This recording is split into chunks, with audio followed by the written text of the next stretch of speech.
वंदे मातरम। स्वस्थ समृद्ध परिवार, अनोखे परिवार की अनोखी चौपाल। 27 मार्च 2026 में आप सभी का स्वागत है। चौपाल की शुरुआत के लिए मंत्रोच्चारण के लिए कोमल पटेल बहन आगे आए।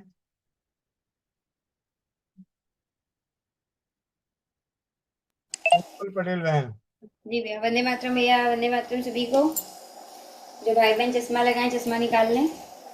आंखें बंद, पीठ गर्दन सीधी, चेहरे पे मुस्कान, अपने अपने भगवान का, गुरु का ध्यान करते हुए। ओम।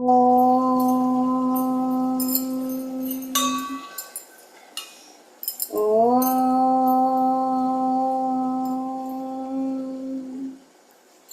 ॐ अखण्डमण्डलाकारं व्याप्तं चराचरं तत्पदं दर्शितं येन तस्मै श्रीगुरुवे नमः।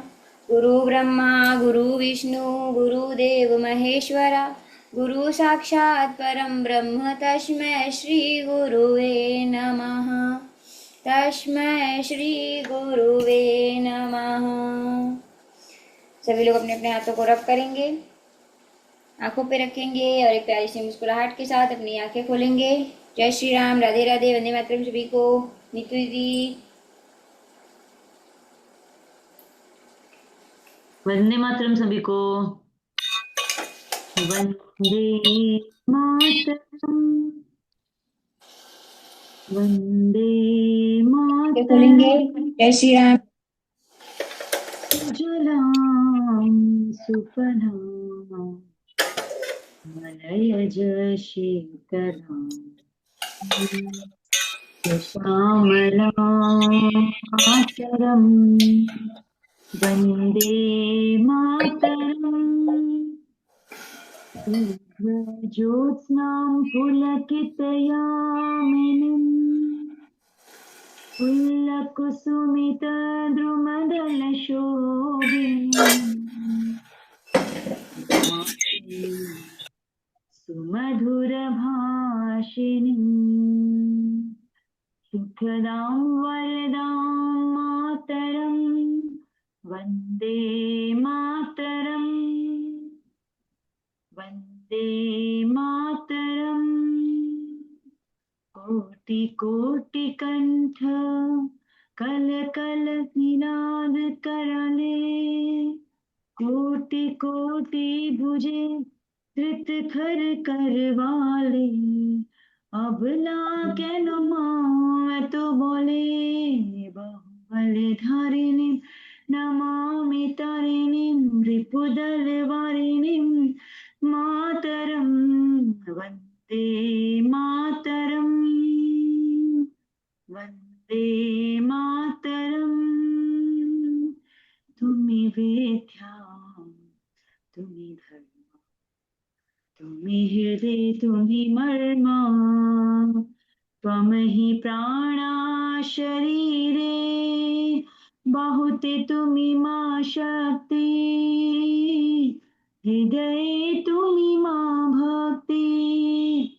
तुम्हारे प्रतिमा गढ़ी मंदिरे मंदिरे मातरम वंदे मातरम। वंदे मातरम।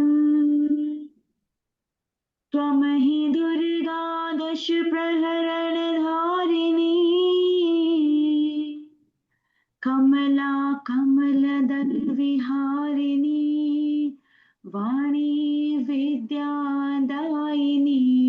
नमामि त्वां, नमामि कमलाम् अतुलां सुजलां सुफलां मातरं वन्दे मातरम्।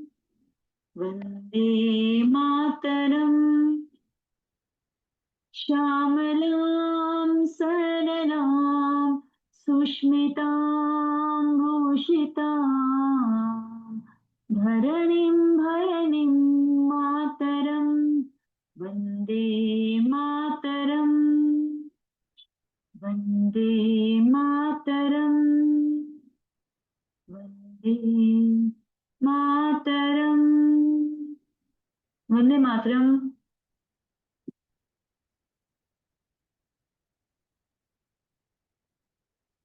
वंदे मातरम। मोनिका बहन, वंदे मातरम के 3 उद्घोष के लिए। क्या हो गया, कहाँ गए मेरे? जी भैया। वंदे मातरम। मातरम। वंदे मातरम। मातरम। वंदे मातरम। मातरम।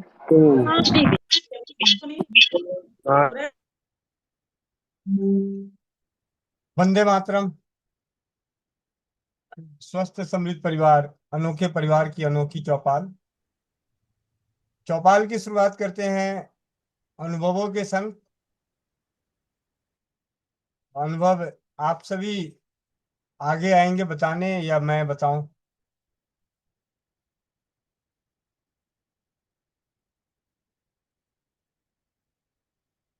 चल,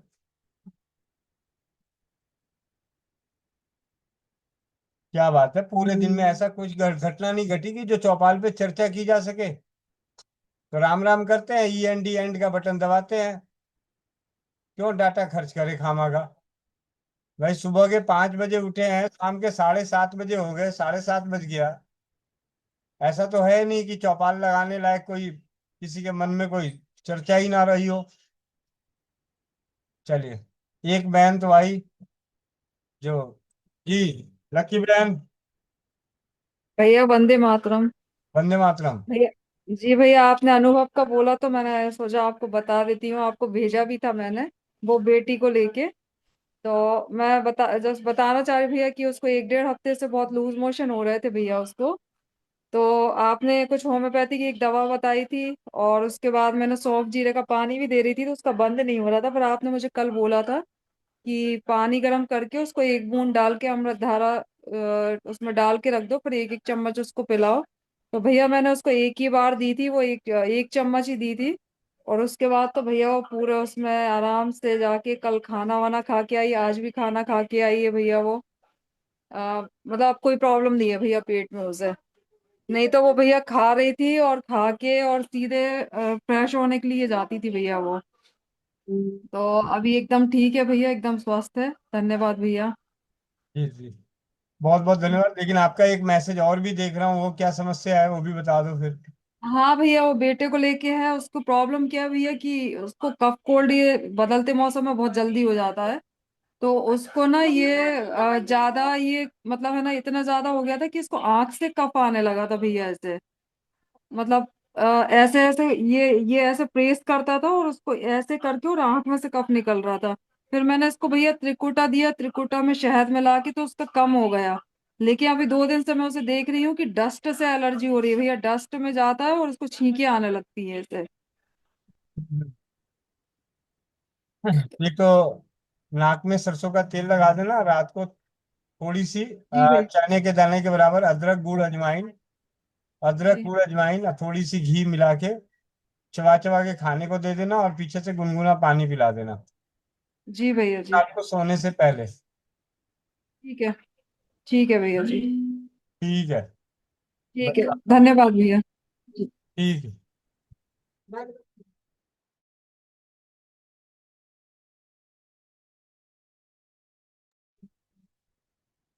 सुमन पाल बहन।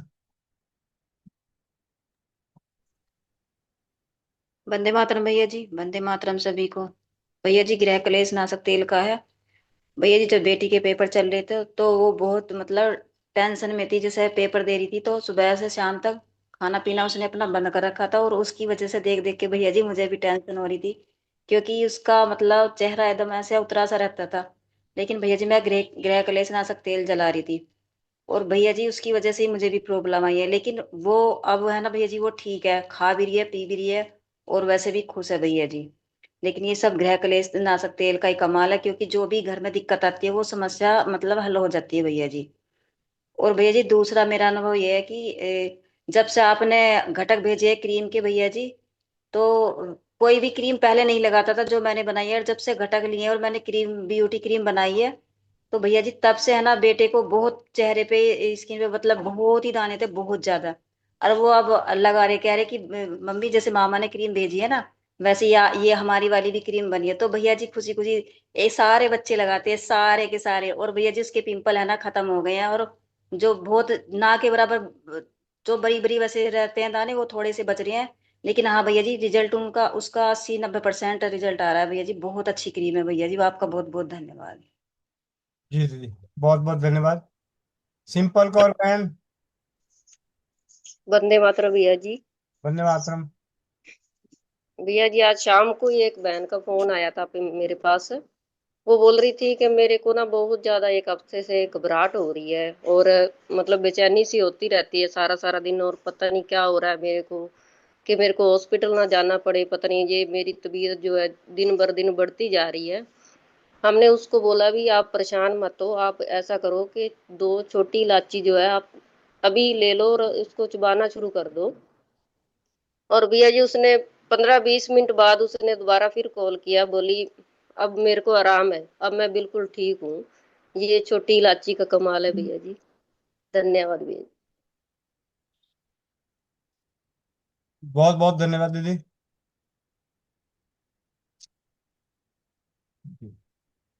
अर्थ सिंह।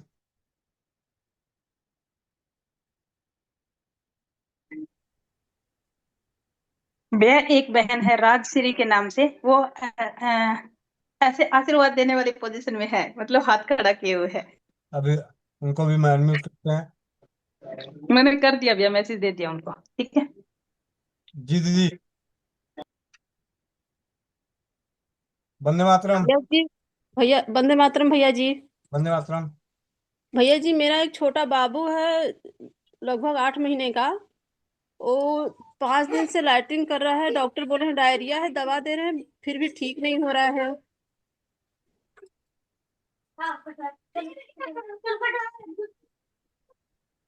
कितनी उम्र है? 8 महीने का है भैया जी। घर में सौंफ है? हाँ है तो। रसोई घर चूल्हा चाकी है? हाँ हाँ है। तो यहाँ बैठ के क्या कर रही हो? जाओ रसोई घर में। जी भैया जी, रसोई घर में है।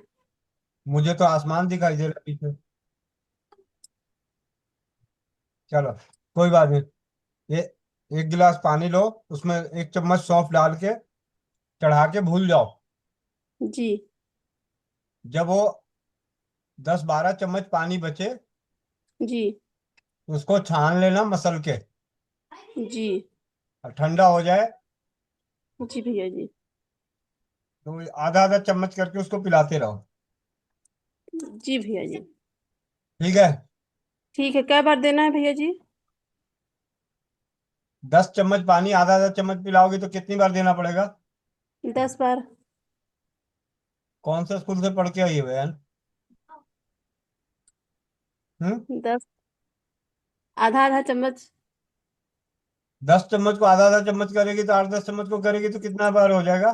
5 5 बार देंगे भैया जी। सॉरी भैया जी। ये तो एकदम बाबूजी का खेती बेचवा दी। 10 चम्मच पानी आधा आधा चम्मच करके देना पड़े तो कितनी बार देना पड़ेगा? 20 बार। ये अब ये कहाँ से आ गया जवाब? हिसाब जोड़ना। ठीक है? ठीक है। मतलब थोड़ा थोड़ा करके उसे पिला दो। ठीक है भैया जी। एक ही बार में मत पिलाना। ठीक है भैया जी। ठीक है? ठीक है। और हाँ, तो जो उसमें से सौंफ निकलेगा वो चबा के वो खाए। किसका बच्चा है? मेरा बच्चा है। तो 2 चम्मच सौंफ तुम चबा के खाओ। ठीक है। जितनी देर में वो पकेगा उतनी देर में 2 चम्मच सौंफ तुम चबा के खाओ। तुम्हारा दूध पीता है ना वो? हाँ हाँ भैया जी। ठीक है। ठीक है। धन्यवाद भैया जी, बहुत बहुत डांट खा के भी। धन्यवाद। वंदे मातरम भैया जी। वंदे मातरम। जी राजश्री दीदी। वंदे मातरम। वंदे मातरम। भैया जी, मैंने आपके वीडियो देख के आपसे पूछा था कि लहसुन पाक बनाना नहीं आता, ओरिजिनल चीज भी नहीं मिलता, क्या करे? तो आपने बोला था आकांक्षा बहन से पूछिए। तो मैं उससे उनसे पूछी थी, वो बना के दी थी मुझे। और हम लोग घर पे सभी जन यूज किया और मेरे पति भी यूज किए, हमें बहुत फायदा हुआ भैया जी। क्या क्या फायदा हुआ? 2-4 लाख रुपए बैंक में आ गए? नहीं नहीं नहीं, वैसे नहीं है। चलने में तकलीफ था वो, तो नर्व सिस्टम में कुछ फर्क हुआ है, चलने में आसानी से आ रहे हैं। अच्छा। तो बहुत बहुत बहुत धन्यवाद। मैं आकांक्षा बहन को भी धन्यवाद बोलना चाहती हूँ, आपका ये कहने से वो मुझे बना के दे दी, इसलिए उनको भी धन्यवाद बोलती हूँ और आपको भी धन्यवाद बोलती हूँ। जी, 1 मिनट दोनों को आमने सामने लेके आ जाए। मातरम भैया जी, वंदे मातरम दीदी। आपने इसको पहले कभी देखा है? धन्यवाद। इसको देखा था कभी? नहीं नहीं नहीं भैया। भैया, मेरे पास ही कॉल आई थी गई। नहीं, अभी मतलब इससे पहले, अभी मीटिंग से पहले कभी देखा है इनको? नहीं भैया जी, ये भैया नहीं। एक दिन और देखा था, मीटिंग में ही देखा था, 4 बजे वाले में। दीदी नारी सुरक्षा में ज्वाइनिंग करवाया था उसे दिन, जिस दिन अच्छा लाइसेंस अच्छा। पास के लिए बात हुई थी। हम्म। जी ये ऐसी छोटी सी दिखती है। उसके बाद जी भैया मैंने भी कल ही मैसेज किया कि दीदी कुछ अनुभव हुआ, तब दीदी का वापस रिप्लाई आया कि हाँ अनुभव हुआ, तब जाके दीदी आई है वापस, अपनी मर्जी से नहीं देने आई। मैं वो बेटा 12वीं में और थे ना, सुबह इसलिए बिजी थी। हाँ, वो बेटे का पेपर था ना, दीदी को पढ़ना पड़ता था, रात को सुबह पेपर देने जाना होता था। मैं मजाक नहीं, जब मैं पढ़ता था तो मेरे पिताजी भी पढ़ते थे मेरे बदले, मेरी माँ भी पढ़ती थी। ठीक है। पढ़ना पड़ता है भैया। अच्छा। जी भैया, अब दोबारा फिर से वो वर्ष पढ़ रहे हैं हम्म। यूकेजी में ही। अब तो ये जमाना आ गया कि बच्चे के बदले माँ बाप को पढ़ना पड़ता है। हमारे वक्त में तो माँ बाप फ्री रहते थे, बच्चे का नाम लिखवा दिया, सुबह स्लेट लेके गया तो आ रहा है वापस, थप्पड़ उप्पड़ खा लिए, 2-4 थप्पड़ खा लिया, आराम से पढ़ लिया। ठीक है।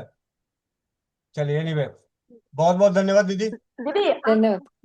भैया एक सेकंड दीदी, आपको खाने में कैसा लगा, कड़वा तो नहीं लगा? नहीं नहीं, कड़वा नहीं लगा, हम लोग तो ऐसे ही खाए थे, दूध में मिला के।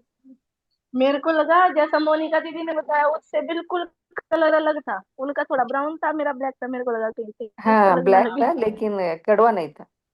कलाकंद देखी हो दीदी? वो क्या बोलते हैं, डोडा बर्फी, डोडा बर्फी देखा आपने कभी?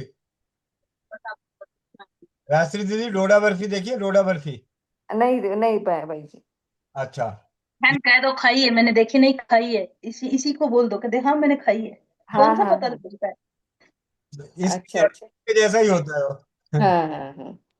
यार मेरा तो बिल्कुल मेरा जैसा बालों का रंग होता ना, ऐसे रंग का बना हुआ था। इतना काला कैसे हो गया तुम्हारा? पता नहीं भैया, मेरे को नहीं पता, जब मैं संजू दीदी ने और मोनिका दीदी ने दिखाया ना, मेरे को लगा कि कहीं मेरे वाले में कुछ कमी तो नहीं रह गई है। हम्म। मेरे वाला और भी मेरे भैया वाले में तो काला बना था। रहती आकांक्षा दीदी, मेरा वाला भी काला बना था, मैंने 2 बार बनाया, दोनों बार ही। मोनिका दीदी का तो ब्राउन था, मैंने देखा था, और आप मैंने बनाया तो काला बना था। आप वाले का भी अनुभव, है। आप वाले का भी अनुभव दे दूं वो अमेरिका। इसलिए दीदी ना, भैया मेरा तो मोनिका मैंने दीदी ना हमेशा लोहे वाली मोनिका मेरा पैर दीदी में हमेशा सूज लोहे आता वाली था कढ़ाई का तो इस्तेमाल करते हैं और वो लोग रहती है। मैंने जब खाया ना भैया लहसुन पात, तो मेरे जो पैर में पंजे में सुन था, सुनपन, वो मेरा 50% कम हुआ। और आपने जो अमेरिका भेजा था वो, उनको भी रिजल्ट सही आया है। जी भैया बहुत अच्छा। मुझे लग रहा था पता नहीं कैसा बना होगा। दोबारा और भैया मैंने वो मैंने दिल्ली भी टेस्ट तो भेजा था किया ना, था। उनका नंबर ये फोन खराब हो गया। भैया वो मैंने दिल्ली भी भेजा था लहसुन पाक, और वो फोन खराब होने का जैसा नंबर डिलीट हो गया था, थोड़ा उनसे भी आप पूछना अगर आपके पास नंबर हो तो। क्या क्या नाम भैया था? अनिल गुप्ता? पता नहीं भैया, अनिल गुप्ता। पता नहीं भैया, मेरे को याद नहीं, और शायद मैं ढूंढूंगी, अगर नंबर मिल गया तो उसी दिन साथ में उनके साथ भी भेजा था ना।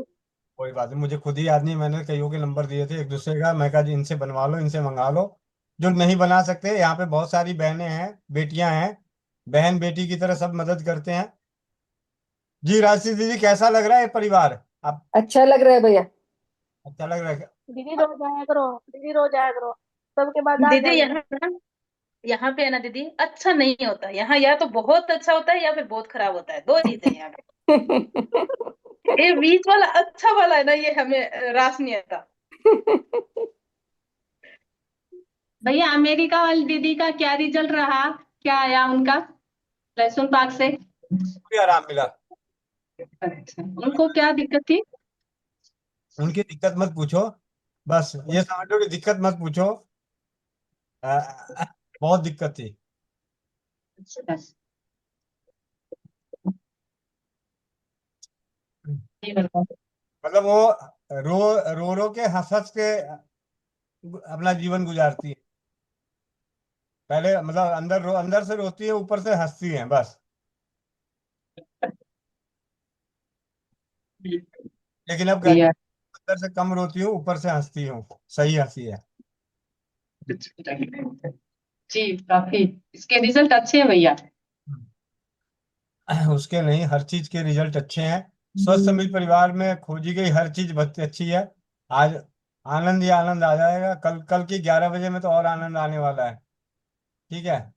जी भैया, हर चीज का, हर जो हस्त निर्मित चीजें हैं, उत्पाद है, घर पे बनाते हैं उसके, तो सभी के रिजल्ट अच्छे आ रहे हैं, बहुत अच्छे आ रहे हैं। जी, अब हमारे बीच आ चुके हैं दीपक भाई। तो हमारी चरक संहिता की पाठशाला के स्वाध्याय का, तो हम उसी की ओर चलते हैं। बाकी जिनके हैंड रेस हैं आप अपने ध्यान रखें। पतिराम सिंह, कल्याणी, बाद में आ जाइएगा दोबारा। हमारे बीच वैद भाई दीपक आर्य जी आ गए हैं। इनके सानिध्य में हम सभी सीखेंगे, सुनेंगे, जानेंगे, स्वाध्याय करेंगे।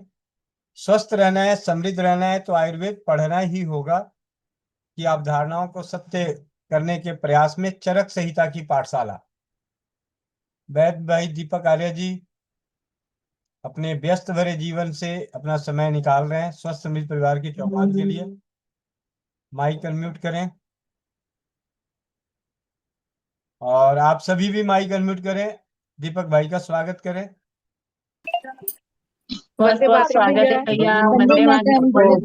मेरा भी अच्छा भैया जी वंदे स्वागत मातरम। वंदे मातरम दीपक भैया जी। स्वागत है आपका। बहुत बहुत मातरम भैया। भैया जी, वंदे मातरम भाई। देख लो देखा कोई ना फटाफट। भैया आप कहाँ चले गए थे, हम लोग याद कर रहे थे। वंदे मातरम भैया, वंदे आपका मातरम। बहुत बहुत धन्यवाद। जी, तो आप सभी को बहुत बहुत धन्यवाद। अब चलते हैं दीपक भाई की ओर। जी, दीपक भाई माइक अनम्यूट कर लें। जी भैया, वंदे मातरम। सबसे पहले तो आप सबका बहुत बहुत धन्यवाद। आप सबका स्नेह और प्रेम जो मिलता है, इसके लिए हम बड़े ही अ, आप सबका धन्यवाद करते हैं। वैसे हम कोई यहाँ पे आमंत्रित करने का कोई अतिथि नहीं, हम आप सबके भाई ही हैं और एक सदस्य हैं, परिवार के भाग हैं। इसीलिए बिना निमंत्रण के ही परिवार के जो सदस्य होते हैं ना, उसको निमंत्रण की आवश्यकता नहीं होती है। ये भैया का सिद्धांत है। तो यहाँ पे जब कोई बाहरी सदस्य आते हैं ना, उनके लिए अतिथि उसको अतिथि देवो भव के आधार पे उसका निमंत्रण सत्कार। तो घर के सदस्यों का कोई सत्कार नहीं होता। हाँ भाई, कर्म कर ले, थोड़ा ध्यान दे दिया अगर अपने ऊपर। ये भैया का सिद्धांत है। तो भैया बस हमने आमंत्रित नहीं किया था भैया, हमने आमंत्रित नहीं किया था, कई दिनों बाद आए थे हाँ ना, हमने याद दिलाया था। जी जी जी, क्योंकि ये, हाँ, ये सब का बात ध्यान रखना है। घर के सदस्यों के लिए कोई आमंत्रण की आवश्यकता नहीं होती है, क्योंकि तभी तो उसमें परिवार का भाव दिखता है। जब आमंत्रण होने लगे तो फिर घर की सदस्यता का भाव ही खत्म हो जाता है। तो बस दीदी और भैया सभी का, आप सबका धन्यवाद। और बस जीवन में कुछ खोज करने का प्रयास है, तो बीच बीच में विलंब होगा, लेकिन आने वाले समय में, और इस समय को भैया के अनुमति से इसको बदल के रात्रि के 9:30 के पश्चात कर लेंगे। तो सभी से निवेदन करेंगे कि रात्रि 9:30 के पश्चात से आप सभी आएंगे, क्योंकि गुरुदेव की भी बीच बीच में कक्षा होती है, तो सीखने और समझने के लिए वहां जाना पड़ता है, ताकि समझ करके ऋषियों के ज्ञान और विज्ञान को सभी के बीच में उसे लाया जा सके। तो यही प्रयास है और यही एक मेरी भाव है, और कुछ नहीं। बस ध्येय है कि जो समझ पाए, गुरुजनों की कृपा से, ऋषियों की कृपा से, भाई राजीव दीक्षित जी की कृपा से, बड़े भाई गोविंद चंद्र प्रसाद जी के आशीर्वाद से, तो बस वो देने का एक भाव है सदैव। बस मैंने देने के लिए सीखा है, लेने का कभी भाव ही नहीं रखा है मैंने अपने मन में। जो सीखा है, क्योंकि अभी कक्षा में गुरुदेव बता रहे थे कि अगर दी आप सृष्टि में आए हैं, आपका जन्म हुआ है, तो आपको भाव रखना पड़ेगा। जो आपने सीखा, जो आपने जाना और जो समझा, वो जितना जाना है वो आप दे के ही जाना, रख के मत जाना, ताकि तभी आपका जो पुरुषार्थ चतुष्टय है चरक जी के अनुसार से वो आपका सिद्ध हो पाता है। अगर दी कुछ छुपा के गया आपने, तो आपको बहुत डंडे पड़ेंगे ऊपर जा करके भगवान के पास। इसीलिए जो सीखा और जो समझा वो बता के ही जाना, वो सब दे के ही जाना, क्योंकि ये आपका धर्म बनता है। क्योंकि मानव के नाते, क्योंकि आने वाले मनुष्यों के लिए हमने क्या किया, क्योंकि मनुष्य जो धर्मशील होता है तभी मनुष्य कहलाता है, नहीं तो फिर वो मनुष्य है ही नहीं, वो पशु समान है। पशु केवल अपना स्वार्थ देखता है, लेकिन मनुष्य भी अगर स्वार्थ ही केवल अपना देखने लगे तो फिर वो मनुष्य है का, वो केवल केवल फिर क्या हो जाते हैं, केवल पशु तुल्य हो जाते हैं। फिर उसको हम मनुष्य नहीं कह सकते हैं। जो मनन करते हैं, जो चिंतन करते हैं, जो विचार करते हैं, जो विवेकवान होते हैं, ठीक है, जो अंतःकरण भाव से विवेकवान होकर के चीजों को, विषयों को समझते हैं और किसी न किसी तरीके से देने का प्रयास करते हैं। सृष्टि में देखेंगे तो हर चीज दे दे रहा है, कोई लेता नहीं है किसी से, और उसके देने के बदले कुछ मांगता भी नहीं है। सूर्य अपना प्रकाश दे करके पूरे भूमंडल को, पूरे ब्रह्मांड को प्रकाशित कर रहा है, सौर मंडल को। चंद्र अपना शीतल औषधीय गुण रूपी प्रकाश दे करके औषधियों को, वनस्पतियों को, हम सबको औषध, वो शीतल प्रकाश रूपी औषधियां दे करके, मनमोहक औषधियां, औषधि रूपी प्रकाश दे करके हम सबको आरोग्यवान बनाते हैं, लेकिन कुछ मांगता नहीं है। प्रकृति में जैसे आप भूमंडल पे किसी औषधियों को देखें, वनस्पतियों को देखें, पेड़ पौधों को देखें, सभी कुछ ना कुछ दे रहा है, मांगता कुछ नहीं है, सब देने के पीछे है। तो इसीलिए हम भी एक जीव है यहाँ पे, तो हमें भी देने जैसा बनना चाहिए। तो आपको किसी ने दिया, तब आपका धर्म है कि हम किसी को दें। यही परंपरा है मनुष्य की, यही परंपरा है मनुष्य के धर्म की, पुरुषार्थ चतुष्टय को प्राप्त करने की। क्योंकि हम नहीं देंगे तो फिर हम मनुष्य कहलाएं कैसे? क्योंकि आपको किसी ने दिया, तभी आप यहाँ तक आए हैं और इस स्तर पर हैं, इस भाव तक हैं। आने वाले समय में ये आपको दे रहे हैं, जैसे गोविंद भैया हम सबको भरपूर दे रहे हैं, भरपूर से भरपूर दे रहे हैं। और वो दे करके क्या कर रहे हैं, आपने लिया तब उसको छुपाना नहीं है, उसको कई गुना अधिक भावना से, भाव विभोर होकर के, समर्पण भाव से किसी और को बता देना है। अगर यदि कुछ रख लिया फिर आपको डंडे पड़ेंगे। तो बस यही कहूंगा।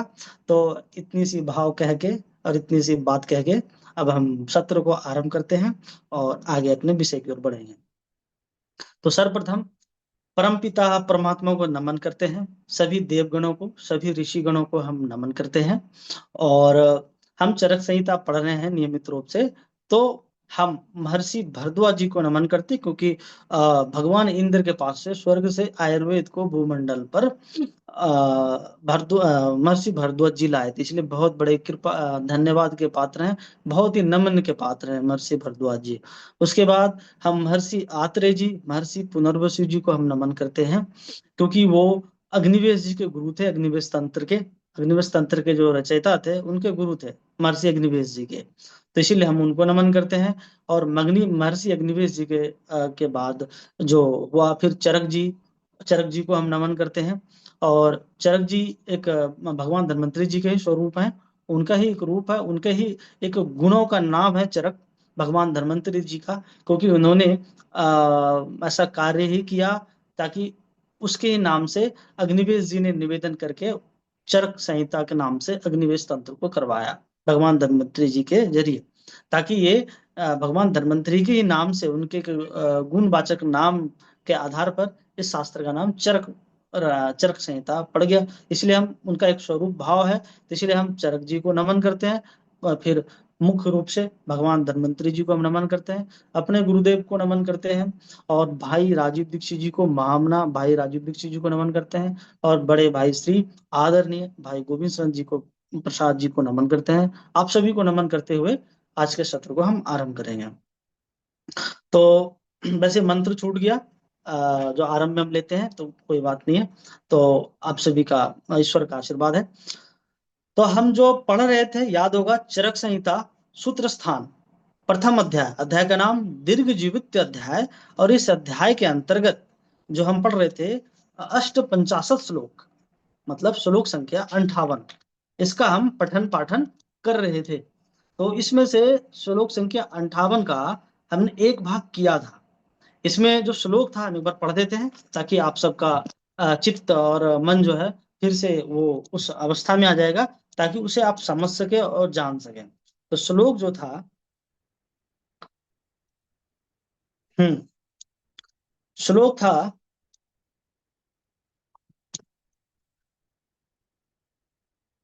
प्रशाम्यत यौषधे पूर्वो पूर्वो दैव युक्ति व्यपाश्रय मानसो ज्ञान विज्ञान धैर्य स्मृति समाधि भी। इस तरह से श्लोक था, श्लोक संख्या 58 का। तो इसके आधार पे हमने देखा था, पदों को हम देख चुके हैं। इसमें प्रशाम्यति, औषध है, दैव व्यपाश्रय, युक्ति व्यपाश्रय, मानस ज्ञान, ठीक है, विज्ञान, धैर्य, स्मृति, समाधि आदि पद इसमें आए हैं और इनका हमने अर्थ किया है। तो पूर्व के पाठ में हम देखेंगे तो इसका अर्थ समझ सकते हैं। तो और इसमें हमने बहुत सारी देखा था। इस श्लोक के आधार पे हमने क्या समझा था, जो आपके शारीरिक रोग हैं कितने होते हैं, 2 होते हैं। एक होते हैं दैव्यपाश्रय चिकित्सा, जो शारीरिक रोग की जो चिकित्सा होती है वो 2 तरीके से होती है। एक का नाम है दैव व्यपाश्रय चिकित्सा और दूसरे का नाम है युक्ति व्यपाश्रय चिकित्सा। तो अभी हम इस पर विस्तार से चर्चा करेंगे, केवल आपको हम तरोताजा करने का प्रयास कर रहे हैं। फिर मानसिक जो रोग होता है, एक ये भी रोग होता है।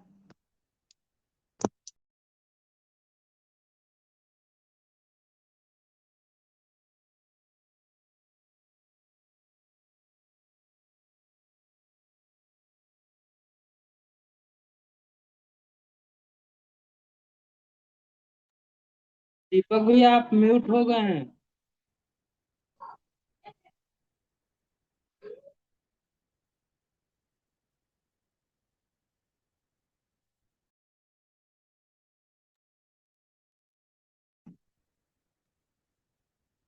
जी माफ करिएगा, अस्पताल का कॉल आ गया था, आपातकालीन था।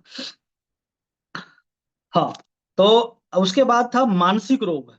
मानसिक रोग के बारे में भी हम जानेंगे। इसके लिए क्या कहते हैं कि मानसिक रोग के लिए कहते हैं कि ज्ञान विज्ञान धैर्य स्मृति आदि को हमें के आधार पे इसकी चिकित्सा होती है, समाधि भाव के आधार पे इसकी चिकित्सा होती है। तो हम ये देखते हैं और इसके आधार पे होता है।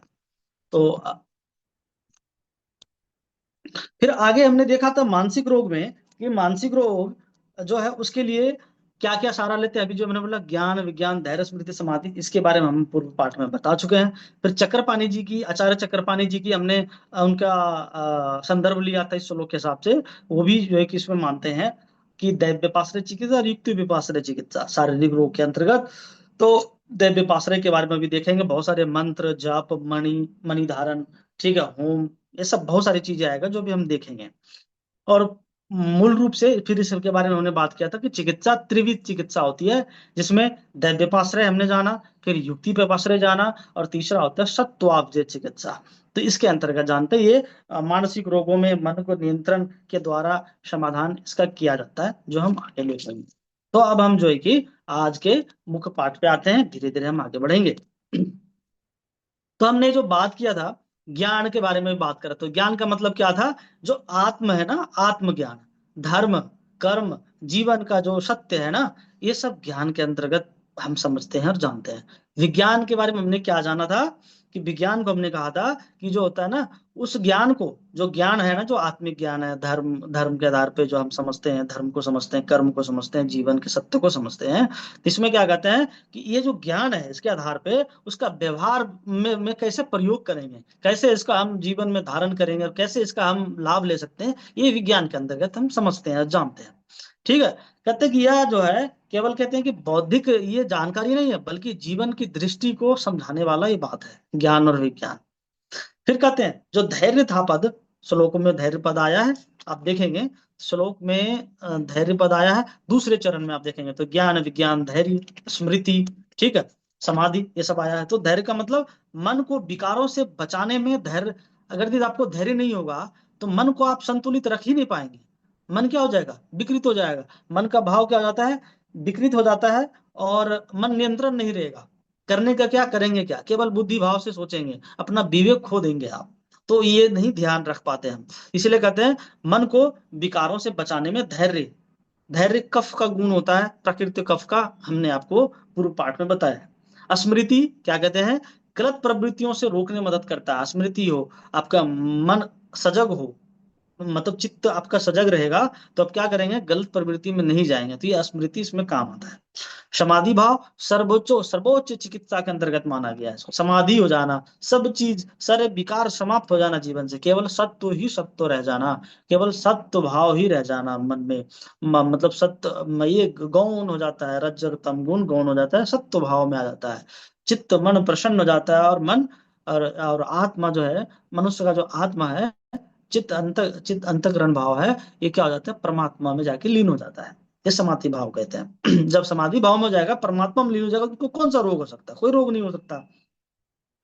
तो ये कहते हैं कि समाधि को कहते हैं कि चित्त की पूर्ण स्थिरता, पूर्ण चित्त क्या हो, आपका पूर्णतः स्थिर हो जाए, चित्त क्या हो जाए, पूर्णतः जब स्थिर हो जाता है ना, उसको कहते हैं। चित्त को हम क्या समझे, चित्त का क्या मतलब है, तो कहते हैं कि जो स्मृति भाव होता है ना, कुछ चीज स्मरण रखना, कि हाँ बे ये बात है, ये चीज है, ऐसे है, ये चीज हम जान रहे हैं, पहले मैंने ये देखा था, ये जाना था, स्मृति भाव, ठीक है। और संस्कार, जहाँ पे स्मृति और संस्कार का संग्रह होता है ना, जहाँ पे, वो चित्त कहलाता है, उसमें संग्रह होगा, स्मृति का संग्रह, ठीक है। कहते हैं मेमोरी पावर जो है कि क्या बहुत अच्छा है उसका, जहाँ पे ये स्मरण भाव, जहाँ पे संग्रह हो रहा है, ठीक है, और जहाँ पे अच्छे संस्कार संग्रह हो रहा है, वो चित्त, मतलब चित्त में तो सब कुछ संग्रह हो सकता है, अच्छे बुरे जो आप करेंगे वो सब संग्रह हो सकता है, तो ये हो सकता है। फिर इसको विस्तार से देखें तो कहते हैं जहां पे विचार उत्पन्न होते हैं, जहां पे आपका विचार, जब आप सोचते हो जो चीज, कहते हैं जहां विचार उत्पन्न होते हैं, ठीक है, स्मृतियां जहां पे रहता है, स्मरण भाव जहां पे रहता है, और अनुभव जहां जमा होते हैं ना, जहां अनुभव रहते हैं, जहां पे विचार, स्मृति और अनुभव संचित रहता उसको हम चित्त भाव कहते हैं। तो वही कह रहे हैं कि चित्त की क्या होती है, ये क्या करते हैं, चित्त की पूर्ण स्थिरता होता है, चित्त बिल्कुल स्थिर भाव हो जाता है, फिर उसमें कोई तरह का विकार नहीं आता है, वो समाधि भाव में चला जाता है। तो वही कहते हैं कि यह रज और तम को नष्ट कर देती है, समाधि भाव क्या कर देता है, रज और तम को नष्ट कर देता है, मतलब पूरी तरह से समाप्त तो नहीं होता, लेकिन वो विकार भाव में फिर रज और तम नहीं रह सकता, क्योंकि सृष्टि तीनों गुणों से बनता है, सत्य रज और तम तीनों से ही चलता है। तो ये जब अधिक कोई मात्रा जब होती है ना, तब वो विकार उत्पन्न करता है, या बहुत, ये कहता है अगर संतुलित भाव में आ जाए तो दिक्कत नहीं है, तो इसलिए इतना संतुलन में आ जाता है कि फिर ये कभी भी विकार ही उत्पन्न नहीं कर सकता है, तो वही कहता है। तो इसलिए यहाँ पे नष्ट का भाव से ये हम समझे, ठीक है। इसलिए याद हमें रखना है कि जो समाधि है, समाधि मानसिक रोगों की अंतिम और श्रेष्ठ चिकित्सा माना जाता है, सम भाव में कर देना बिल्कुल को। यहाँ पे समाधि मतलब कि कई भाव से ले सकते हैं, अपने रोग को इस तरह से समन कर लिया कि अब आपका ना तो रज भी क्या बोलते हैं उसको, रज और तम गुण बिल्कुल विकृति नहीं हो रहा है, मन इतना सत्यचित हो गया, परमानंद में आ गया, ईश्वर भक्ति, ठीक है। इसे कहीं मैंने पढ़ा था ग्रंथ में, ईश्वर भक्ति योग रसायन, ऐसे अगर कुछ नाम आता है, ईश्वर भक्ति भी एक तरह का रसायन है, ईश्वर भक्ति भी क्या एक तरह का औषधि है। तो इस पर आप जब लीन हो जाते हैं, इस तरह से भाव को आप बना के रखते हैं, ठीक है, हमेशा ईश्वर उपासना करते हैं, ठीक है, तो इससे क्या होता है कि आपका मन, मानसिक रोग नहीं होता, मन स्वस्थ हो जाता है, ठीक है। तो ये चीज हमने देखा था। तो इसलिए शारीरिक रोग में क्या कहते हैं, औषधि और दैव्य पाश्रय हम दोनों देखते हैं, और मन के रोग में ज्ञान और साधना देखना पड़ता है, ठीक है। और संपूर्ण स्वास्थ्य क्या होता है, जब शरीर मन और आत्मा का संतुलन हो, तभी आपको माना जाएगा कि आप संपूर्ण स्वस्थ हैं। और स्वास्थ्य का यह आधार है कि शरीर भी ठीक करना पड़ेगा, दोषों के हिसाब से, धातुओं के हिसाब से, मन को ठीक करना पड़ेगा, तीनों गुणों के हिसाब से, त्रिगुणों के हिसाब से, सत्व रज तम के हिसाब से, आत्मा का संतुलन भी करना पड़ेगा, सत्व गुणों की वृद्धि करके, रज और तम को संतुलन करके, सत्व गुण को बढ़ा करके, तभी पूर्ण स्वास्थ्य माना जाएगा। अब हम विस्तार में बढ़ते हैं, त्रिविध चिकित्सा का स्वरूप बढ़ते हैं। त्रिविध चिकित्सा स्वरूप जो मैं बता चुका हूँ, दैव व्यपाश्रय चिकित्सा, युक्ति व्यपाश्रय चिकित्सा और सत्वाब्जय चिकित्सा।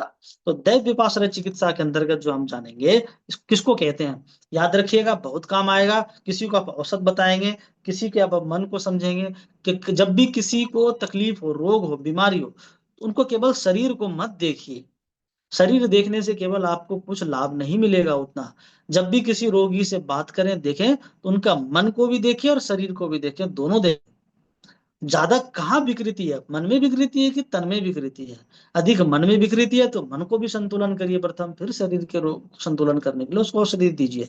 या आप युक्ति अच्छा लगा सकते हैं तो कुछ औषध मन के लिए, कुछ औषध तन के लिए, लेकिन सबसे पहले जो कारण, जो श्रृंखला होती है चिकित्सा का, अगर मन ज्यादा विकृत है शरीर से, तो पहले मन को संतुलन करने के लिए पहले कुछ औषधि दीजिए कुछ दिन, फिर कुछ दिन बाद उसे बुलाइए, फिर लगे उसका मन स्थिर हो गया तो फिर उसको दीजिए शरीर की चिकित्सा करने के लिए उसको औषधि दीजिए। रोगी की गंभीरता कैसी है उस हिसाब से देख करके। तो दैव व्यपाश्रय चिकित्सा, दैव आश्रय चिकित्सा कहते यह चिकित्सा दैविक भाव, दैविक जैसे कोई अदृष्ट शक्ति जो दिख नहीं रहा है, ठीक है, कोई कर्मजन्य कोई आपको तकलीफ हुआ, कोई ग्रह बाधा से हुआ, ठीक है, आदि जो ये सब जो कारण है, अदृष्ट कारण कोई हो सकता है जो दिखता नहीं है, ठीक है, वो कारण हो सकता है, ठीक है। अदृष्ट कारण जैसे पूर्व जन्मों में कुछ आपने कर्म किया उसके हिसाब से हुआ, ठीक है, से उत्पन्न जो रोग होता है और उस रोगों को जो फिर हम समन कर देते हैं जिस विधि से, तो उस विधि को दैव्य पिछड़ा चिकित्सा, दैव्य भाषा चिकित्सा के अंतर्गत हम मानते हैं।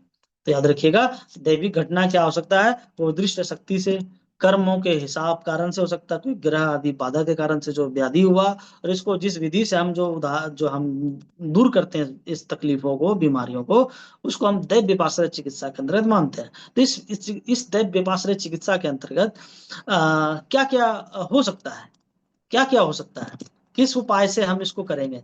दैव्य पाश्रय, जब कोई व्याधि दैविक घटनाओं से किसी को व्याधि हुआ तो उसको हम जड़ी बूटी नहीं खिलाएंगे, तो उसके लिए जड़ी बूटी देने से पूर्व पहले हमें देखना पड़ेगा कि इसकी क्या व्याधि है। जब जैसी व्याधि है वैसी चिकित्सा, उसी औषधि। तो इसके लिए उपाय क्या करते हैं, तो आपको कोई मंत्र जप करना पड़ेगा। अगर दैविक घटनाओं से, पूर्व जन्मों के कर्म से कोई हो गया है व्याधि, कोई ग्रह के बाधा के कारण से कोई रोग हुआ, ऐसा नहीं कि ग्रह बाधा से रोग नहीं हो सकता, ग्रहों का प्रभाव मनुष्य पर पड़ता है, पृथ्वी मंडल पर पड़ता है, भूमंडल पर पड़ता है, तो उनके प्रभाव से रोग तो होगा ना। इसमें चरक जी आदि, सुश्रुत जी, भागवत जी आदि सभी ने इसके बारे में बताया है। तो कहते हैं उसके लिए सबसे पहले कहते हैं मंत्र जप करना पड़ेगा, मंत्र चिकित्सा लेनी पड़ेगी। मंत्र को अपने गुरु से या जो वैद्य हैं, जो आपको नाड़ी देखा, आपको जाना है, आपके शरीर को, मन को समझा है, तो उनके जरिए मंत्र ले करके फिर उनकी चिकित्सा, वो आपको मंत्र का धारण करें या मंत्र जाप कराएं, हवन कराएं, ठीक है, तो फिर वो चिकित्सा आपकी दूर होगी। तो इसलिए कहते हैं मंत्र जप करना। कोई मंत्र आपको जपने दिया जा सकता है, ठीक है, कोई यज्ञ हवन करके आप उसको दूर कर सकते हैं, ठीक है, पूजा करके, ठीक है, उपवास करके भी होता है, ये सब आता है दैव्य पाश्रय के अंतर्गत। कोई रत्न का धारण करके भी आपकी चिकित्सा, कोई ग्रह बाधा है तो रत्न धारण करना भी आयुर्वेद चिकित्सा के अंतर्गत आता है। ये आयुर्वेद की ही चिकित्सा का एक भाग है कि हाँ फला रत्न का, फला धातु, फला फला जो मणि है, रत्न है, उसका धारण करने से ये लाभ होगा, इससे आपका ये चीजें दूर हो जाएगी। तो ये ज्योतिष चिकित्सा के अंतर्गत ये रत्न धारण आ जाती है, ठीक है। तो ये ज्योतिष भी आयुर्वेद के अंतर्गत समाया हुआ है,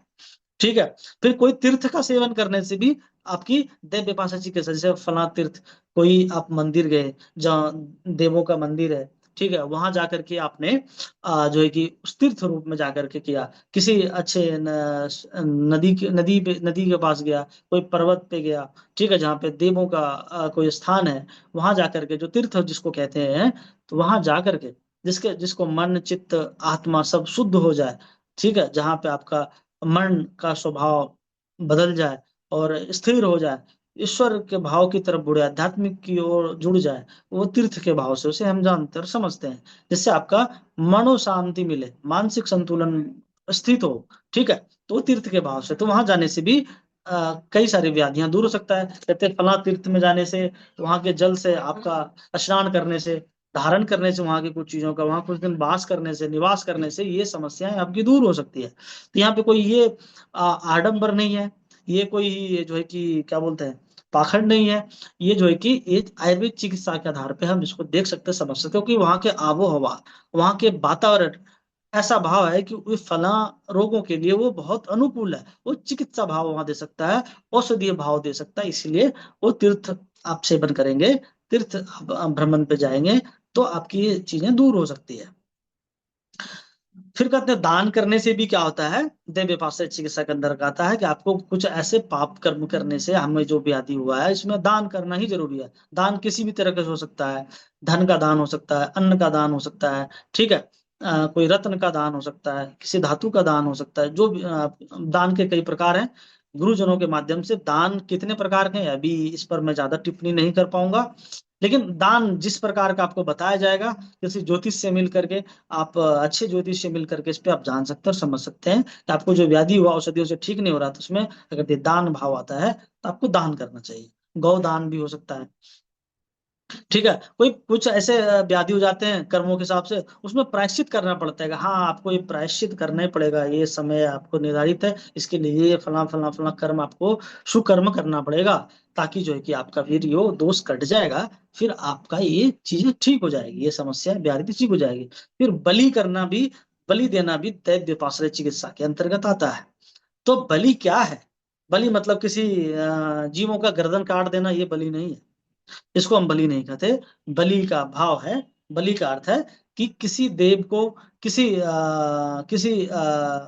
जो भी चीज, जो भी शक्ति है, उसको कुछ अर्पण करना, किसी को कुछ अर्पण करना, ठीक है, बलि के अंतर्गत आता है। अर्पण करना, उस किसी को समर्पित कर देना, उसको निवेदन स्वीकार, निवेदन देख करना उनको, तो ये बलि करना। किसी से निवेदन भी आप करते हैं ना, जिससे आपको गलती हो गया, क्षमा मांगते हैं, निवेदन करते हैं उनके साथ उनको, फिर वो आपको क्षमा कर देता, आपने जो निवेदन किया उससे आप माफी मांगने का प्रयास किया, तो ये भी बलि के अंतर्गत है, इसको बलि कहते हैं। मतलब अपने अपने अपने जो है कि गलत कर्मों को, गलत आदतों का बलि दे दिया आपने, ये तो अर्पण कर देना, समर्पण कर देना, ये बलि भाव है। तो क्या मतलब हुआ? कहते हैं जैसे किसी देवता को, किसी भूत प्रेत को, ठीक है, कोई अदृश्य शक्ति को या वातावरण को शांत करने के लिए, ठीक है, द्रव्य का, इस प्रकार के द्रव्य आप अर्पण करना बलि के अंतर्गत आता है। लेकिन यहाँ पे पशु बलि नहीं देना है द्रव्य के भाव से, किसी पशु को काट देना, ये हम नहीं, ये नहीं करना चाहिए, क्योंकि ऐसा भाव यहाँ पे हम नहीं लेंगे। हम चिकित्सा कर रहे हैं, चिकित्सा में किसी पशु को बलि दे देना, ये भाव नहीं है, तो ये हम यहाँ पे नहीं लेंगे। फिर कहते हैं कि इसमें क्या होता है फिर, तब कहते हैं देवताओं को अन्न, फल, फूल का अर्पण आदि कर देना, ठीक है। तो इसको कहते हैं कि ये दैव विपासना के अंतर्गत आ रहा है और ये बलि के अंतर्गत आ रहा है, ठीक है। जैसे कोई भूत और प्रेत है, कोई भूत बाधा से, प्रेत बाधा से, कोई नकारात्मक शक्तियों से आपको कोई व्याधि हुआ है, तो उनको उनको शांत कैसे होता है? उनके प्रति आप स्नेह और प्रेम दिखाएंगे ना, उसको अगर दी कुछ विशेष नैवेद्य देंगे, जो उनके लिए उचित नैवेद्य है, कुछ ऐसे कुछ वस्तु, कुछ तत्व जो है समर्पित किया जाता है, दिया जाता है। कोई ये तांत्रिक, कोई तंत्र विद्या जानने वाले महामना, ठीक है, उनसे मिले, किसी ज्योतिष से मिले, तो वो आपको बता पाएगा कि भूत प्रेत के बाधाओं की शांति करने के लिए क्या नैवेद्य देना चाहिए। तो ये जैसे गांव में परंपरा थी, हम भी देखे थे, जब जैसे मेरी माता जी अगर दी गांव में, या दादी जी, नानी जी कुछ बनाती थी, जैसे कोई पकवान बनता था, जैसे किसी कोई अतिथि आ गया, या कोई त्योहार के उपदेश पे, जैसे मान लीजिए होली अभी भी था, तो होली के दिनों में अगर जैसे बिहार में पुआ आदि बनता है, ठीक है, मालपुआ बनता है, उसे मालपुआ भी कहते हैं, पुआ आदि भी कहते हैं। तो जैसे वो बनता है, तो बनने के बाद कभी भी ऐसे नहीं खिलाएगा, सबसे पहले क्या करेगा ना, जैसे जैसे पहले घर पे क्या था ना, मिट्टी के खप्पड़ थे, छपड़े बोलते उसको, खपड़ा खपड़ा बोलते थे, खपड़ेल घर बोलते थे, या जैसे तो बीच में आंगन होते थे, तो क्या करते थे, जैसे वो पुआ बनाना, या घर में कोई अतिथि आ गया ना, कोई पकौड़ा भी बना ना, पहले क्या करेगा, माता जी बोलती थी कि वो पकौड़ा लो, ये बच्चे को दे दिया, खुद भी उसको ले करके, उसके टुकड़े तोड़ के चारों दिशाओं में, पूरब, पश्चिम, उत्तर और दक्षिण, चारों दिशाओं में उसके टुकड़े छींट देते थे, किसी देव को नाम से, या कोई जो भी है, कहते थे मरे जीते कोई भी है, वो आपको हम दे रहे, आपके लिए अर्पित है, आप पहले खाओ, ताकि उसका कोप ना हो, उस अदृश्य शक्ति का कोप ना हो। उन्होंने बोला मैं तुम्हारे घर के आसपास हूं, तुमने मुझे पूछा क्या, तुमने मुझे दिया क्या, तो उस भाव से कह रहे हैं। तो वो पहले उनको दिया खाने को, उसके बाद फिर जो अतिथि हैं घर में बच्चे, फिर उनको देते थे, तो ये उसको नैवेद्य के भाव से हो गया। तो पहले परंपरा थी देने की, और ये आयुर्वेद के हिसाब से बहुत सही माना जाता है और सही समझा जाता है, क्योंकि अदृश्य शक्तियां होती है, वो आपके आसपास परिवेश में होता है, तो उसको करते हैं। गांव में ग्राम देवता होते थे, तो उनको भी समर्पण करने के लिए बीच बीच में जब भी समय तिथि आता था, उसको कुछ, उसको समर्पित किया जाता, कुछ दिया जाता था। भारतवर्ष में कई जगह पे बलि प्रथाएं होती है, जीवों को मारा जाता है, काटा जाता है, तो ये मेरे विचार से उचित नहीं लगता, लेकिन इस पे गुरुजनों के आधार पर, गुरुजनों से विचार करके, समझ करके, इस पे बहुत सारी चीजें समझा जा सकता है, जाना जा सकता है कि बलि जीवों का देना चाहे उचित है या नहीं है, धर्म के अनुसार से शास्त्र पर विचार करके इस पे समझा जा सकता है, जाना जा सकता है। तो फिर कहते हैं भूत प्रेत आदि के लिए बता दिया कि जो होता है वो नैवेद्य देना पड़ता है, फिर कहते हैं वातावरण की शुद्धि के लिए क्या आप करोगे बलि के भाव से? यज्ञ करना चाहिए, यज्ञ का अर्पण करना चाहिए वातावरण की शुद्धि करने के लिए। ठीक है, ये भी बलि के अंतर्गत है, यज्ञ करना भी बलि के अंतर्गत, वातावरण शुद्धि के लिए यज्ञ अर्पण कर दिया, यज्ञ यज्ञ कर्म अर्पित किया गया। ठीक है, रोग के शमन करने के लिए क्या किया? प्रतीकात्मक शक्ति, जो प्रतीकात्मक अपने बढ़ाया वो समर्पण किया। ये सब चीज बलि के अंतर्गत माना जाता है। तो बलि का उद्देश्य क्या हुआ? क्या उद्देश्य है बलि का? ये सब किसके अंतर्गत बता रहा हूँ? दैव व्यपाश्रय चिकित्सा के अंतर्गत बता रहा हूँ। तो कहते हैं जो अदृष्ट जो शक्ति होता है ना, जैसे अदृश्य है, कोई अदृष्ट है, जो कर्मजन्य होता है, जो मैं कई बार बता दिया, ये दोषों की शांति होता है। अदृश्य कोई दोष है ना, जो दोष आपको पता नहीं चल रहा है, वैद्य कार्य क्या हुआ आपको पता नहीं चल रहा है, आपको कुछ ना कुछ कर्मों का फेर है, कोई अदृश्य शक्ति के अनुसार से आपको व्याधि हुआ, तो आपको ये करना पड़ेगा। उस दोषों की शांति करने के लिए अलग अलग दैव व्यपाश्रय चिकित्सा के विधान है, वहां पे वो करना पड़ेगा। कोई ग्रह बाधा अगर भी हो गया, भूत प्रेत का बाधा है, उसका निवारण दैव व्यपाश्रय चिकित्सा के अंतर्गत हो जाता है। ठीक है, मन में श्रद्धा और मानसिक शांति उत्पन्न करने के लिए दैव व्यपाश्रय चिकित्सा किया जाता है। ठीक है, रोग के सूक्ष्म से सूक्ष्मतम जो कारण है उसको जानने के लिए, उसकी शांति करने के लिए आपको दैव व्यपाश्रय चिकित्सा किया जाता है। जैसे कि हमने इससे पूर्व पाठ में गुरुदेव का जीवन के चिकित्सा घटना में मैंने बताया था कि जो एक बहन जी थी, उनके हाथ में दर्द रहता था, क्योंकि अपने सासू जी के साथ उन्होंने अभद्रता की थी, तो उसका दर्द ही नहीं जा रहा था। तो भाई जब सासू से क्षमा मांगा तो उनका दर्द चला गया। तो क्या था? अदृश्य कारण था ना, पता ही नहीं चल रहा क्या कारण है, बात है, पित्त है, कफ है, कर रहा है, उससे आराम ही नहीं हो रहा है। तो वहां पे वो क्षमा मांगना उसके लिए चिकित्सा हो गया। ये दैव व्यपाश्रय चिकित्सा के अंतर्गत इसको हम मानेंगे। ठीक है, तो ये सारी चीजें दैव व्यपाश्रय चिकित्सा के अंतर्गत था। जैसे हमने भी जैसे बोला, तो आप देखिए यहाँ पे दैव व्यपाश्रय चिकित्सा के अंदर क्या आ गया? ग्रहवाद, ज्योतिष भी इस दैव व्यपाश्रय चिकित्सा के अंदर आ गया। मंत्र तंत्र जो हम चिकित्सा करती हैं, दैव व्यपाश्रय चिकित्सा के अंतर्गत आ गया पूरी की पूरी। यज्ञ करते हैं तो कुछ लोग यज्ञ को अलग चिकित्सा पद्धति बना लेते हैं और कहते हैं हम यज्ञ ये जड़ी बूटियों से करते हैं तो ये होता है। ये आयुर्वेद का ही तो भाग है, इसको दैव व्यपाश्रय चिकित्सा बोलिए। हम दैव व्यपाश्रय चिकित्सा कर रहे हैं, इससे चरक जी का भी नाम होगा। ठीक है, उपवास करते हैं, ये भी दैव व्यपाश्रय चिकित्सा के अंतर्गत आ गया। कितनी सारी चिकित्सा पद्धति है, गिनिए। ठीक है, तीर्थ सेवन करना भी चिकित्सा पद्धति है। ठीक है, मंत्र करना, जप करना, हवन करना, सब ये आयुर्वेद चिकित्सा पद्धति के अंतर्गत ही समाया हुआ है। तो ये सब हम मानते हैं, तो इस तरह से हम जानते हैं। अब दूसरे चिकित्सा पद्धति के अंतर्गत आते हैं। दूसरी चिकित्सा पद्धति का नाम है युक्ति व्यपाश्रय चिकित्सा।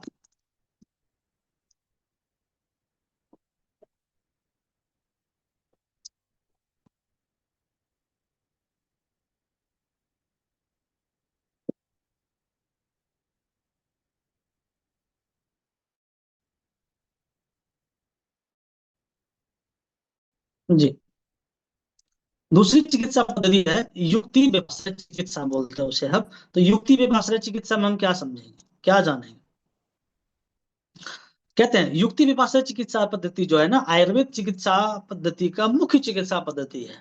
तो कहते हैं यह जो युक्ति व्यपाश्रय चिकित्सा पद्धति है, इसके अंतर्गत यह युक्ति से, बुद्धि से, ठीक है, तर्क से, ठीक है, आयुर्वेदिक सिद्धांत का पालन करके, ठीक है, इस सब का आधार बना करके हम इसमें चिकित्सा करते हैं। तो इसमें जो चिकित्सा होती है ना, प्रधानतः रूप से जड़ी बूटियों से, औषधियों से, चाहे जिस तरह के बटियों से, भस्मों से, रसों से, जो भी चिकित्सा करते हैं जो आज के समय में होता है, ये सब युक्ति व्यपाश्रय चिकित्सा के अंतर्गत आता है। ठीक है, जड़ी बूटी, भस्म, बट्टी जो भी आप प्रयोग करते हैं, सब युक्ति व्यपाश्रय चिकित्सा के अंतर्गत आता है। जैसे कुछ बात करते हैं, जैसे आहार मैंने बताया, किसी को पथ्य और पथ्य के बारे में बताया कि ये खाना, ये नहीं खाना, ये नियम पालन करना, ये नियम, ये गलत है, ये सही है, ये सब जो बताया है, सब क्या है? युक्ति व्यपाश्रय चिकित्सा के अंतर्गत आया। विहार, दिनचर्या, ऋतुचर्या आदि, चाहे हम नेचुरोपैथी जैसे बोलते हैं, ये सब क्या है? दिनचर्या, ऋतुचर्या, पथ्य पथ्य आदि का पालन कराते हैं ना, ये सब किसके अंतर्गत? नेचुरोपैथी का माने तो पूरी पूरी तरह युक्ति व्यपाश्रय चिकित्सा के अंतर्गत ही तो है। जो अलग चिकित्सा पद्धति बनाएगा, जो नहीं मानना चाहिए, इसको सीधा करना चाहिए कि आयुर्वेद का ही हम ठन पाठन करा रहे हैं, आयुर्वेद को ही हम पढ़ रहे हैं, जान रहे हैं। और ये अंग्रेजी शब्दों में नाम दे करके आयुर्वेद का फिर पतन होता है। तो हम ऐसा करके कि हम नेचुरोपैथी करते हैं, ऐसा नहीं करना चाहिए। बोलना चाहिए हम आयुर्वेद के कुछ सिद्धांतों को लेकर के हम रोगों की चिकित्सा कर रहे हैं। तो ये सब युक्ति व्यपाश्रय चिकित्सा के अंतर्गत बहुत सारे, जैसे पंचकर्मा है। अब केवल कोई पंचकर्म करे तो क्या कहेंगे? अलग वो चिकित्सा पद्धति है? नहीं, आयुर्वेद के अंतर्गत आता है। पंचकर्म करते हैं, जो भी करते हैं, बमन, विरेचन, पंचकर्म आदि जो होते हैं, वस्ती आदि, तो नशे जो भी है, तो ये सब युक्ति व्यवस्था चिकित्सा के अंतर्गत, सब कुछ ही युक्ति व्यवस्था चिकित्सा के अंतर्गत आ जाता है। जैसे हम उदाहरण लेते हैं, जैसे किसी को कफ रोग हुआ, क्या हुआ? कफ रोग हुआ। कफ रोग में आप क्या देते हैं? कोई लघु, जो कफ रोग क्या होता है? भारी होता है, गुरु होता है, हम उसमें देते हैं लघु देते हैं, उष्ण देते हैं, आदि औषधियां देते हैं, तो क्या होता है? ये दूर होता है। तो हमने क्या युक्ति लगाया कि भाई इस रोग के लिए क्या युक्ति लगाया जाए, क्या जड़ी बूटियां दिया जाए, युक्ति लगाया, उसमें लघु गुण वाली चीजें चाहिए, उष्ण गुण वाली चीजें चाहिए, ये कफ दूर हो जाएगा। ये युक्ति पे पाश्रय चिकित्सा, सब कुछ जितनी भी तरह की चिकित्सा चल रही है अभी अब वर्तमान में, जैसे जड़ी बूटियों से, किसी पदार्थ से, किसी तरह का मेडिसिन दे रहे हैं, सब क्या है? युक्ति पे पाश्रय चिकित्सा है। जैसे बात में हम देख रहे हैं, बात में क्या दें, क्या युक्ति लगाएं, तर्क लगाएं, बुद्धि लगाएं, ठीक है। बुद्धि बहुत स्थूल चीज है, लेकिन इसमें विवेक बहुत जरूरी है, विवेक भाव रखना जरूरी है, ताकि ये पूर्णतः शुद्ध भाव होता है विवेक, ठीक है। और पूर्णतः अगर दिया जाता है अंतःकरण भाव से सोचना चाहिए।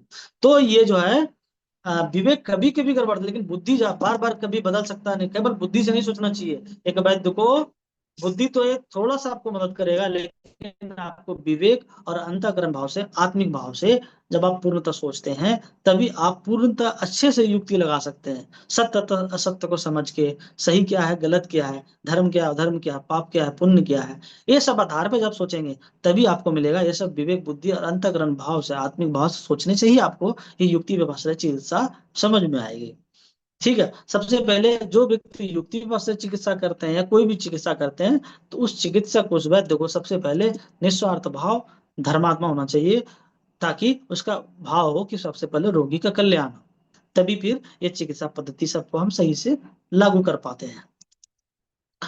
तो बात के अंतर्गत हम क्या लेते हैं युक्ति में? स्नेह करना, स्वेदन आदि करना, ये सब क्या आता है? स्वेदन क्या क्या आता है? पसीना लाना, पहले अभ्यंग आदि हो जाती है पंचकर्म में देखेंगे, फिर कुछ जड़ी बूटियों का उसका उबाल करके उसके भाप देते हैं और उससे पसीना आता है, इसको स्नेह, इसको स्वेदन कहते हैं, स्वेदन कर्म कहते हैं, स्वेद कराना, स्वेदन कराना, ठीक है ना। इससे क्या होता है ना, बात आदि दोष जल्दी समन होता है स्वेदन कराने से, ठीक है। इसीलिए स्वेदन आदि कराया जाता है, पहले स्नेहन कराया, स्वेदन कराया, ठीक है, ये सब होता है, ठीक है। तो ये सब पूर्व के भाव से हम करते हैं और जानते हैं।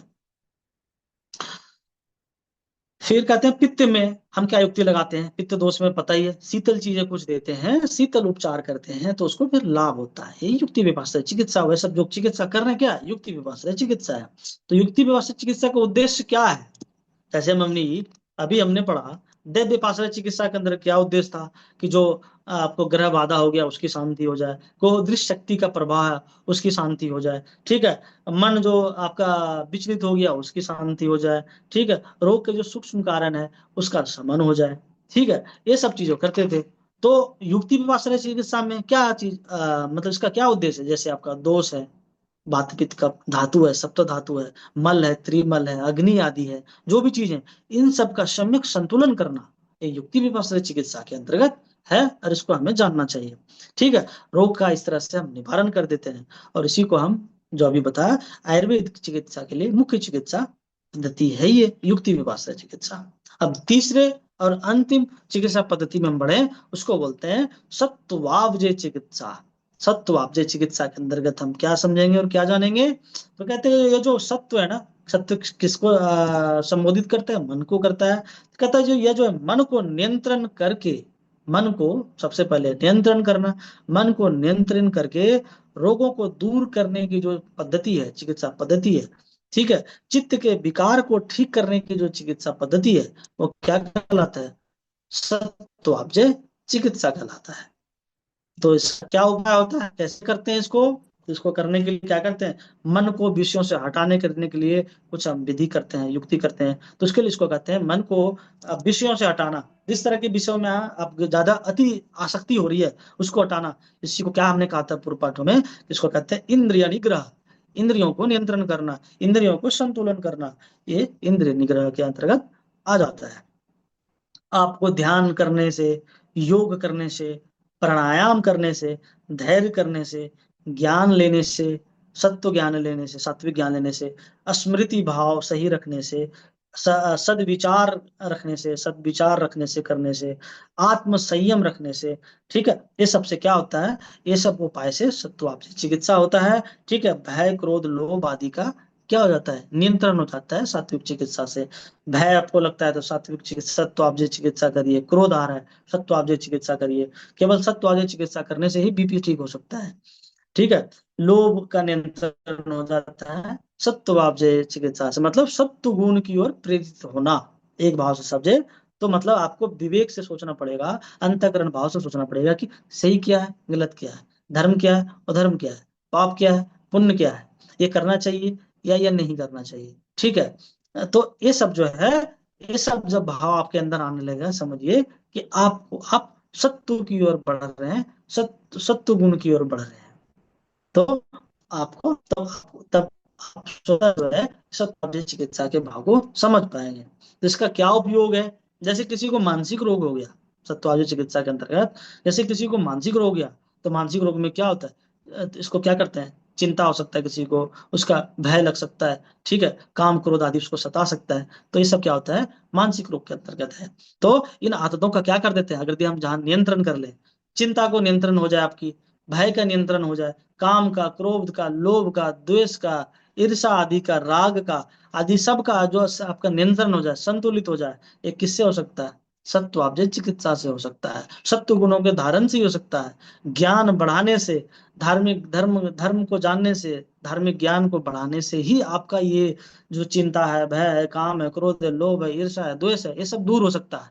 किसी जड़ी बूटी से नहीं दूर हो सकता है। ठीक है। तो इसका उद्देश्य क्या है, क्यों क्यों करेंगे, किस लिए करेंगे, तो कहते हैं जब मन को स्थिर करना हो, शुद्ध बनाकर रखना हो, ठीक है, तो हम इसका करते हैं, तो बनाकर क्या करेगा, ये रोग का नाश करेगा। जो भी रोग में आपको इस तरह अंतर्गत आ गया तो उसको करेगा, तो मन को ठीक करेगा आपका, ठीक है, शुद्ध बनाएगा, चित्त को स्थिर करेगा। ये सब सत्व आप चिकित्सा के अंतर्गत हम समझेंगे और जानेंगे।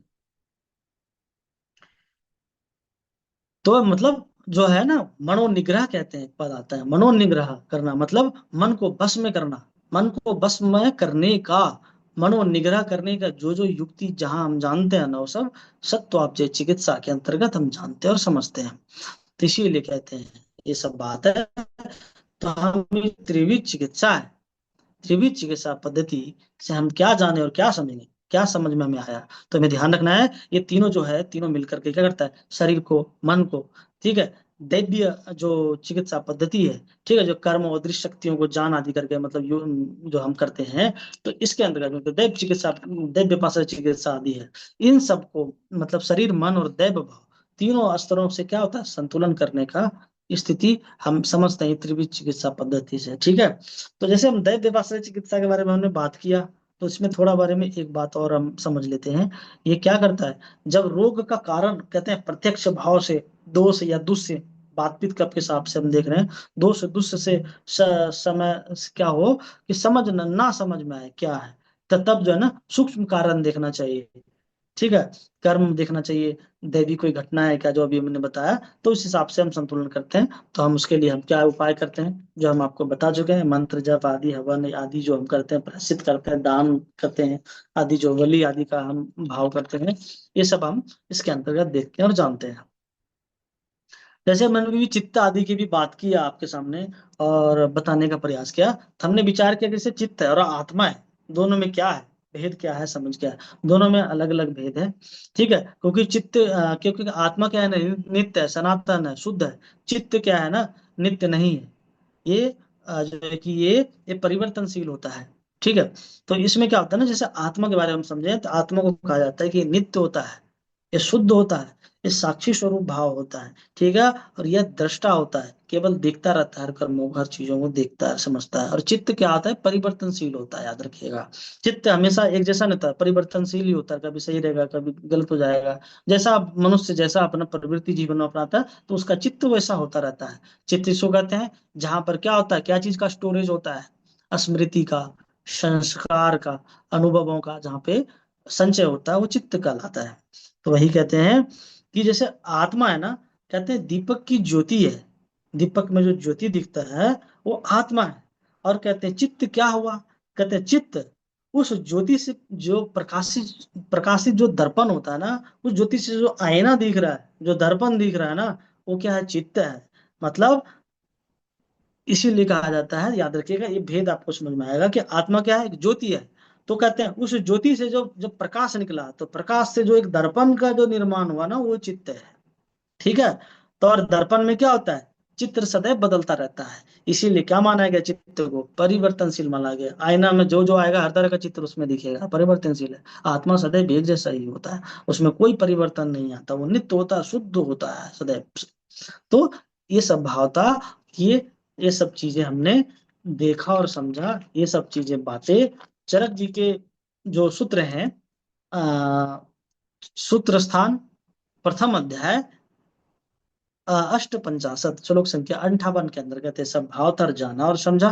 तो आशा करते हैं कि आज का जो विषय है चरक संहिता का आपको अच्छा लगा होगा, समझ में आया होगा। तो बस इसी तरह से आ, हम सभी कुछ ना कुछ एक दूसरे को देते रहें और जानते रहें, ताकि हमारा जीवन धन्य हो सके और हम सबके पुरुषार्थ से आने वाले पीढ़ियों का जीवन धन्य हो सके। तो हम इस तरह से समझते जाएंगे और जानते जाएंगे, और चरक जी के जो चिकित्सा विज्ञान है, इस महान विज्ञान को हम अच्छे से समझेंगे और जानेंगे, ताकि हम सबको सब कुछ बता सके और किसी के व्याधि को, कष्टों को दूर करने में सहयोग सहयोग बन सके। तो सभी को नमस्ते, राम राम, जय धन्वंतरि। जी भैया। वंदे मातरम। बहुत बहुत धन्यवाद दीपक भाई का, और दीपक भाई की उज्जवल भविष्य की कामना करते हैं। चलें चौपाल पे, चौपाल की ओर बढ़ते हैं। आप सभी के किन्हीं का कोई मन में प्रश्न हो, अनुभव हो, जैसा कि स्वाध्याय से पहले कुछ परिवारों के हैंड रेस थे, तो अगर आप चाहें तो आप दोबारा पुनः अपने प्रश्न कर सकते हैं।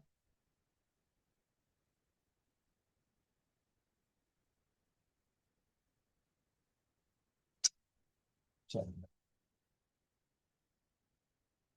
किन्हीं के कोई प्रश्न नहीं है। हम्म, सत्यवीर भाई। वंदे मातरम भैया। मेरा भैया प्रश्न दीपक भाई से था। वो दीपक भाई ने बताया था जैसे ऊपरी या मतलब अदृश्य शक्तियों की जो है चिकित्सा के लिए वो बता रहे थे भैया। फिर मैं ये कह रहा था कि उसकी पहचान कैसे होगी कि किसी के मतलब अदृश्य शक्तियों का प्रकोप है। देखो भैया, इसकी पहचान करने के लिए आपको किसी न किसी अच्छे वैद्य के पास जाना पड़ेगा। और दूसरी बात, क्योंकि अदृष्ट शक्ति है ना, तो जैसे शारीरिक शक्ति में जैसे किसी को मान लिया ज्वर होता है, ठीक है, तो भाई दिखता है कि भाई उसका हाथ पैर ठंडे हो रहे हैं, शरीर गर्म हो रहा है, सिर दर्द कर रहा है, ठीक है, प्यास लग रही है, फला फला लक्षण दिखता है, तो पता चलता है ये हुआ। अब कोई अदृश्ट, कोई नकारात्मक शक्तियों से जब होता है ना किसी को, मान ले किसी को भूत पकड़ता है, या किसी को भूत, या जैसे कहते हैं कि इसको भूत आ गया, उसके शरीर पर भूत भाव है, भूत प्रेत का बाधा है, तो वो, तो उसके कारण से भी ज्वर हो सकता है, शरीर गर्म हो सकता है, शरीर के रोए खड़े हो सकते हैं, शरीर का अलग अलग तरह का लक्षण, जैसे किसी को आता देखेंगे, किसी को रोंगटे खड़े हो जाएंगे, किसी की आंखें देखेंगे बहुत चमकने लगेगी, ठीक है, किसी को देखेंगे तो आंखें बहुत चमकने लगेगी और आंखें बड़े बड़े होने लगेंगे, ऐसे कई सारे लक्षण हैं। तो ये आपको अलग भाव दिखेगा, और वो जो है ना उसका मन स्थिर नहीं रहेगा, बोलने का क्या बोलेगा, क्या करने का क्या करेगा, क्या कभी कभी लगेगा कि उसके अंदर इतनी ऐसे ऐसे बात कैसे जान गया है। क्योंकि मेरे जीवन में एक प्रत्यक्ष हुआ है, मेरी एक बहन थी दूर के रिश्तेदार में, मेरे मौसी की बेटी थी। तो उसके, जब वो अभी दो दो वर्ष पूर्व उसके विवाह हो गए, तो जब वो कितनी 17 वर्ष की थी ना, तो उनके अंदर क्या क्या था ना, मैंने खुद प्रत्यक्ष मैंने देखा है चीजों को। तो उसमें क्या था ना, वो बेचारी बहुत परेशान था, सदैव उसके पेट में दर्द होता रहता था। उसमें मैं गोविंद भैया से भी कई बार परामर्श लिया था, बहुत चिकित्सा किया था, ठीक ही नहीं होती थी, वो बहुत परेशान था। कई बार अब ऐसा ऐसा पेट दर्द होता था ना, लगता था कि उनका, समझो कि कुछ भी दे दो उसको आराम ही नहीं होता था। तो ऐसी स्थिति थी। तो फिर कई जगह पे मंत्र चिकित्सा जो गांव में चलते हैं, किसी जो मंत्र चिकित्सा के सिद्धि व्यक्ति, उनके पास जाने से बोलते थे कि इसके ऊपर किसी न किसी दुष्ट प्रेतों का साया है, दुष्ट दुष्ट प्रेतों का इस पर प्रकोप है, जब तक वो पूर्णतः नहीं जाएगा तो इसकी ये समस्या ठीक नहीं होगी। तो उस बहन में मैंने देखा था, उसके अंदर जो है ना व्यक्तियों की भविष्यवाणी कर देती थी वो मेरी बहन, जो कि साधारण घर की पर ऐसा नहीं कि कोई उन्होंने दैवी शक्ति सीखी थी, कुछ जानी थी, ऐसा कुछ नहीं। वो किसी के बारे में कुछ पूछो ना तो उसकी भविष्यवाणी जब वो करती थी ना बिल्कुल सटीक कर देती थी। ऐसे जब अब कोई प्रेत है तो वो कुछ जानता जरूर है, वो शक्ति है एक तरह का नगा, जैसे राक्षस है या जो भी है, जैसे कहते हैं राक्षस भी होता है, दैविक शक्ति होती है, राक्षसी शक्ति होती है, जो भी होती है। तो वो शक्ति अलग होता है, लेकिन वो कुछ जानता है, सूक्ष्म शरीर से भाव से वो किसी के शरीर में प्रवेश किया है, ठीक है। तो वो उसको जानता, तो वो देखते थे वो बहन जी किसी देवियों की तरह नृत्य करने लगती थी, हाथ में खप्पड़ लेकर के नाचने लगती थी, ठीक है। अग्नि भी हाथ में ले ले तो उसको हाथ में कुछ होता ही नहीं था। हमने प्रत्यक्ष देखा है कि अग्नि भी खप्पड़ ले ले, जो कि वो लड़की कभी की ना होगी वो काम, सर पे खप्पड़ लेके नाच रही है, उस सर से खप्पड़ नहीं गिर रहा और बड़े बड़े झूम झूम के कर रही है और उसको बड़ा आनंद हो रहा है, मुंह में वो लो लेके फू कर रही है। तो मैंने बोला ये क्या हो गया? तो ऐसा कोई रोगियों में, सामान्य रोगियों में ऐसा लक्षण दिखता है क्या भैया? बिल्कुल नहीं दिखता है। तो जहाँ पे झाड़ा फूका होता है ना, जहाँ झाड़ फूक करते हैं जो जो तांत्रिक होते हैं ना, वहां पे जाके देखिएगा कि वो व्यक्ति का लक्षण क्या प्रत्यक्ष आपको देखने को मिलेगा। अजीब अजीब तरह की हरकतें होते हैं, व्यक्ति लोटेगा, कूदेगा, बफाट करेगा, तो ऐसा देखने को मिलता है। तो जैसे कौन से एक बाबा हैं, क्या नाम है उनके, नाम थोड़ा मैं भूल गया हूँ। उनके पास कई सारे भूत प्रेत वाले व्यक्ति आते रहते, उसके मंत्र से करते हैं, फिर वो बोलते शांत हो जाते थे। वहां पे क्या है, वो जो कर रहे हैं वहां पे तरह क्या दैव पे पास से चिकित्सा ही तो हो रहा है। तो बिल्कुल अलग अलग लक्षण देखने को मिलता है, बल्कि बिल्कुल हटके, जैसे अभी मैंने बताया अलग अलग तरह का आता। तो उस बहन के सामने कोई परिचित थे तंत्र करने वाले, तो उन्होंने बोला कि आपको कोई ये मंत्र करना है। तो मैंने ये मंत्र उनके साथ, मैंने हवन सा कुंड बनाया छोटा सा, बहुत सारी चीजें रखा, सरसों आदि जो चीज बताए थे उन्होंने, मैंने रख करके बोला ये मंत्र जप करना। तो मैंने उनको बताता गया, तो बहन खुद से जप बोला तुम्हें जप करना है। बोला था 108 बार वो जप को मंत्र को दोहराना है। तो लगभग कितना 70-80 बार ही उन्होंने दोहराई होगी। उसके बाद ही जो है ना वो झूमना चालू कर दी, उठ उठ गई, फिर वो आग वाग जलाने लगी, वो खपड़ों पर लेके नाचने लगे, घंटों 2-2 घंटे तक करने लगी। अब सुनिए उसको पेट का दर्द था, लेकिन वो मनोरोग ऐसे थे और 1.5-2 साल से वो परेशान थी बहन। तो क्या भैया फिर यही कई जगह मेरे सिद्ध सिद्ध कोई तंत्र चिकित्सा करने वाले व्यक्ति के पास गए, तो तंत्र प्रयोग से धीरे धीरे धीरे वो ठीक हो गई, फिर उनके विवाद ही हुए, अब ठीक है। तो ऐसे बहुत सारे लक्षण दिखते हैं और ये सब चीजें भैया होती है। भैया मेरे जीवन में भी ऐसा ही हुआ हम्म। है। क्योंकि मेरी धर्मपत्नी है जो, वो हमेशा से, मेरी जब से शादी हुई है तब से मैंने देखा है कि ये कभी ठीक ही नहीं रहती। तो मैंने हम्म। बहुत तरीके का इलाज कराया, मतलब बहुत तरीके का। और मतलब ये ऊपरी ब्यादा वाली चीजें ये भी लोग बताते थे, कहते कि इसको दिखा के लाओ। तो भैया ये तो मेरी गिनती नहीं है, गिनती नहीं है, मुझे इतना ध्यान भी नहीं है। वो मैं क्या कितनी जगह गया हूँगा, किसी टाइम पे जाता रहा था, तब मैंने गिनती की थी तो कम से कम 50-60 जगह भैया मैं ऐसी जगह गया हूँगा। मगर मेरी समस्या कहीं से हल कहीं से नहीं हुई। तब से भैया मैंने मानना ही बंद कर दिया था। मैं कहा यार ये बकवास की चीज है, क्योंकि मैं हार चुका था भैया। मैं इतना, चूंकि इनके भी पेट वगैरह दर्द होता था, मैं भैया सारी सारी रात हो जाती थी मेरे को, रोते रोते निकलती थी सारी रात। क्योंकि जो मेरी धर्मपत्नी है उसके पेट में दर्द, पेट में दर्द, और कहीं दिखाने ले जा रहे हैं, कुछ निकलता भी कुछ था नहीं। डॉक्टरों को दिखाते तो मतलब ठीक। वैसे समस्या कोई निकलती नहीं थी। वो वैसे भूत हम्म। व्याधा वाली चीजें बताते तो वो सभी थे, वो मगर समस्या ठीक कहीं से नहीं हुई। जी। फिर देखो मैंने इन भैया चीजों को इसके मानना लिए ही बंद कर आप, दिया। मैं कहा यार कुछ नहीं होता। नहीं देखिए मानने या ना मानने से नहीं होता है, कभी मैं भी नहीं मानता था, लेकिन जब आयुर्वेद को गहराई से देखेंगे ना, ये सब विषय आता है और हमें समझना पड़ता है। और जब आप किसी रोगियों को देखेंगे ना, तो उसमें जब औषधि काम नहीं करेगा ना, तो अंत में हमें ये चिकित्सा के प्रकार के आधार पर दैव व्यपाश्रय करना है, हमें युक्ति व्यपाश्रय करना है, कि हमें सत्वाब्जय करना है। युक्ति व्यपाश्रय जब काम नहीं करेगा तो आपको दैव व्यपाश्रय का सहारा ही लेना पड़ेगा। अब इसको कौन बता सकता है? ये जो एक ऐसा वैद्य जो उसको ज्योतिष का भी ज्ञान हो, एक ऐसा ज्ञान वैद्य हो जी जिसको बात। तंत्र और मंत्र का भी ज्ञान हो, ठीक है। अलग अलग विभाग के पास, व्यक्ति के पास जाएंगे कि एक वैद्य है जिसको वो मंत्र तंत्र नहीं पता, उसको वो गुण ज्ञान उनको अपने गुरु से उसको प्राप्त करना पड़ता है, तभी वो सटीक निशाना लगा सके फलाना व्यक्ति का कारण क्या है। तो या एक वैद्य के सहयोग से आप किसी ज्योतिष के पास जाओ, अगर यदि उसको चिकित्सा नहीं आता आयुर्वेद का, तो एक वैद्य के सहयोग से किसी आप तांत्रिक के पास जाओ, तो आपको सही कारण पता चलेगा, सही चीजें पता चलेगा कि ये व्यक्ति में वास्तव में कारण क्या है। क्योंकि ऐसा नहीं है कि अगर आपने जिसके पास भी आपने गया मंत्र चिकित्सा कराने, नहीं समाधान हुआ, हो सकता है कि उस दैव विपाश्य चिकित्सा की जो विधि होनी चाहिए, जिस मंत्र का प्रयोग होना चाहिए, उसका नहीं हुआ हो। जिस शक्ति रूप में जिस शक्ति भाव से होना चाहिए वो नहीं हुआ, वो जिस वजह से वो सही से आपका पत्नी का कारण ठीक नहीं हो रहा है, तो ये करना पड़ेगा। तो इसी यह विद्या सब को हमें ध्यान रखना है, तो इस चीज को हमें समझना पड़ेगा। इसीलिए एक वैदिक इसलिए आयुर्वेद के अंतर्गत ये सब कुछ आता है, मंत्र भी सीखना है, ये सब का एक ये प्रकरण है। आज आपने बताया ना, तभी तो मैंने सवाल किया, क्योंकि मेरे जीवन में ऐसा हुआ है। मेरी शादी को 20 साल हो गए, बच्चे नहीं हुए हैं। तो मैं दिखा तो अभी से नहीं, मान लो कि हम अब से दिखा रहा हूँ। मैं तो मेरी शादी हुई है तब से ही मतलब दिखा रहा हूँ, तो मेरे को गिनती भी याद नहीं है कि मैं कितनी जगह गया हूँ। पर ठीक है, मगर हल कहीं से नहीं मिला मुझे। देखिए हल नहीं मिला तो उसका आप अभी जितना जितना भी आपने देखा हल प्राप्त करने का, जहां जहां गया, उस समस्या का मुख्य हेतु क्या है, कारण अभी तक किसी ने नहीं देखा, इसीलिए समाधान नहीं हुआ। क्योंकि इस युग में वर्तमान स्थिति में ऐसे कितने वैद्य होंगे जो जो तपस्वी भाव से जीवन जीते होंगे, योगी योग्य भाव से जीते होंगे, योगी जीवन उनका होगा।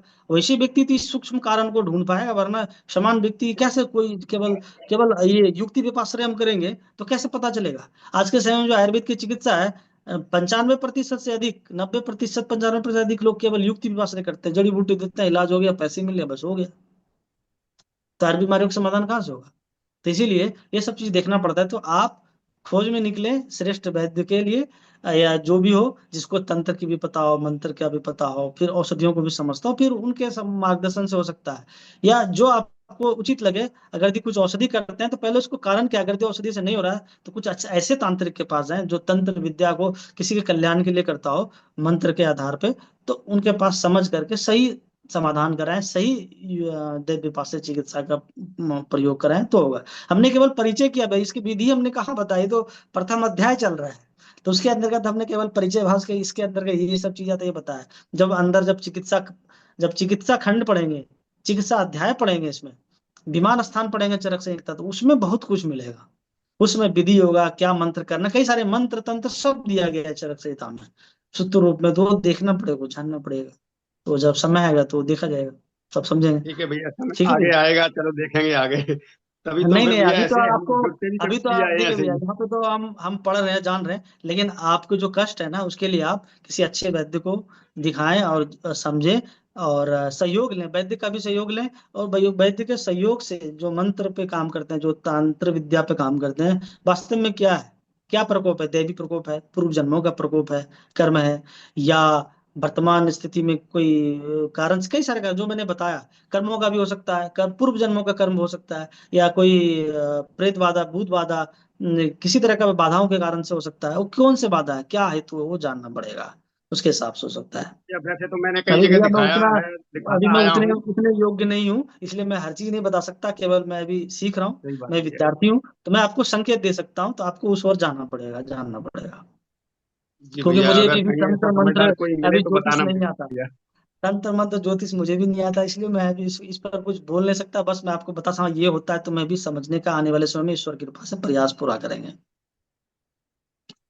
ठीक है भैया। बहुत बहुत धन्यवाद दीपक भाई। जी भैया। और किसी के मन में कोई प्रश्न?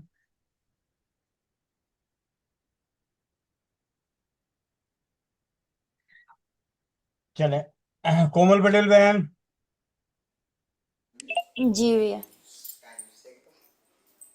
जो भाई बहन चश्मा लगाए, चश्मा निकाल लें, आंखें बंद, पीठ गर्दन सीधी, चेहरे पे मुस्कान। ॐ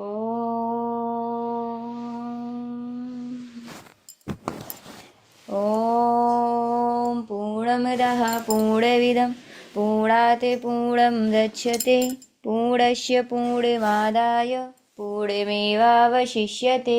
ॐ देव शान्तिः, अन्तरिक्ष शान्ति, पृथिवी शान्तिः, रापः शान्ति, औषधयः शान्तिः, वनस्पतयः शान्ति, विश्वय देवा शान्ति, ब्रह्मा शान्ति, सर्वं शान्ति, शान्तिरेव शान्ति, श्यामा शान्तिरेधि। ॐ शान्तिः शान्ति शान्ति। ओम। सभी लोग अपने अपने हाथों को रब करेंगे। आंखों पे रखेंगे और एक प्यारी सी मुस्कुराहट के साथ अपनी आंखें खोलेंगे।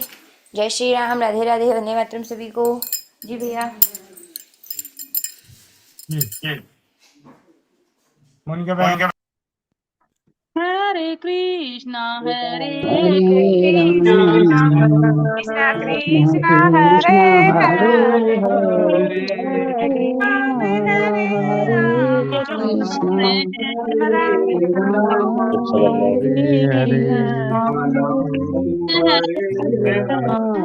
हरे हरे कृष्णा हरे कृष्णा कृष्णा कृष्णा हरे हरे राम कृष्ण हरे राम हरे कृष्ण राम राम कृष्ण हरे कृष्ण कृष्ण कृष्ण थैंक हरे यू हरे हरे हरे राम कृष्णा हरे कृष्ण कृष्ण कृष्ण कृष्ण हरे राम हरे राम हरे हरे कृष्ण हरे कृष्ण हरे राम हरे राम राम कृष्ण कृष्ण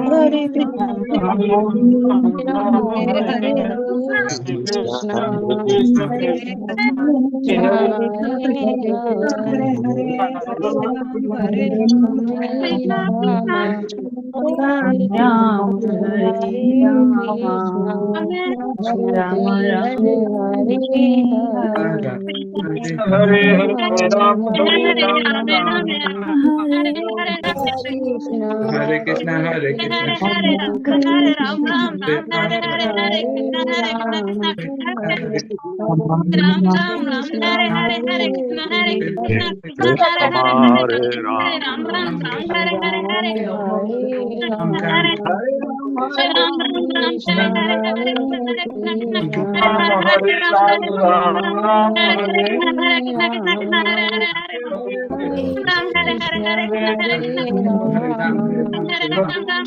हरे कृष्ण हरे राम कृष्ण हरे हरे वृंदावन धाम की जय लाली सरकार हरे की की कृष्ण जय सियापति रामचंद्र जी की की जय अपने अपने माता पिता की जय हो।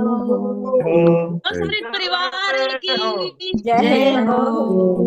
सोई गर्भ ब्रह्मांड की प्रथम औषधालय की जय हो। वंदे मातरम वंदे मातरम। वंदे मातरम मातरम। जी आनंद भैया प्रकट हो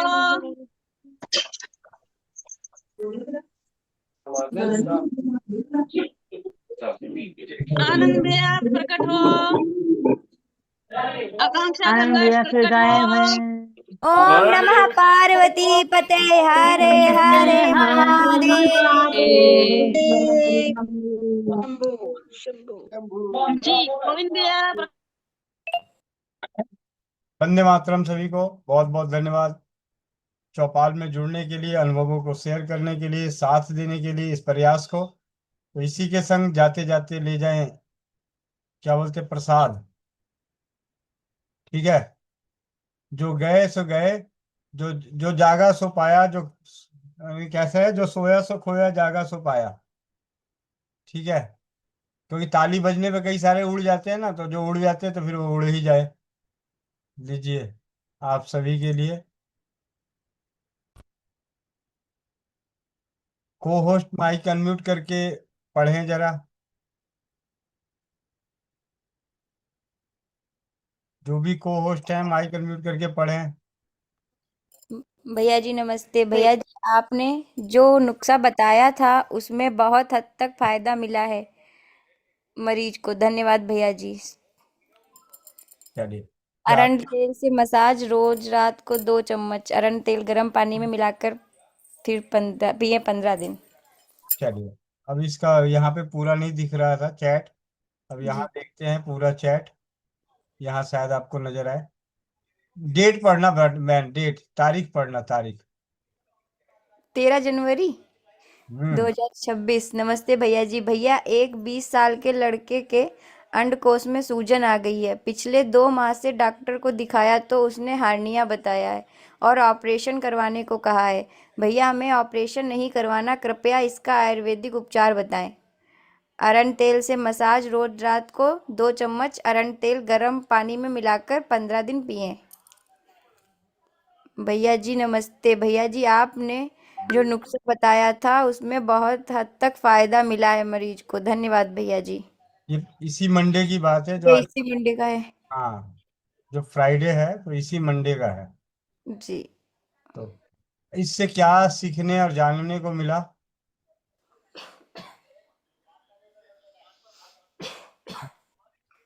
नियमितता भैया। हम्म ये पढ़ने वाली अनपढ़ है का? सॉरी भैया, हाँ? खांस रही थी तभी मैं बोल ही नहीं। अच्छा, चलिए। एक और, जाते जाते एक और। One more. दिल मांगे, दिल मांगे मोर, ऐसा है ना कुछ? हाँ, दिल मांग। जी जी। एक मिनट, उनका नाम भी मोरी है, जहां से आया है सब देखता हूँ। ये निमित मोर। अच्छा, इस पे नहीं है, दूसरे वाले पे होगा। हम्म, ये नो आर मोर। हम्म,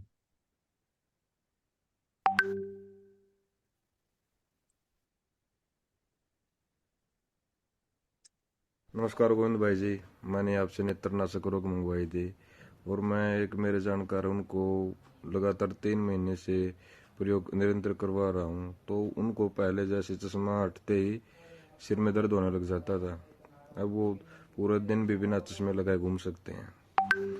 और उनका आधा पौना नंबर चश्मा भी टूटा पहले से। आपका बहुत बहुत धन्यवाद। जय हिंद, जय गौ माता। कहीं, एक मिनट।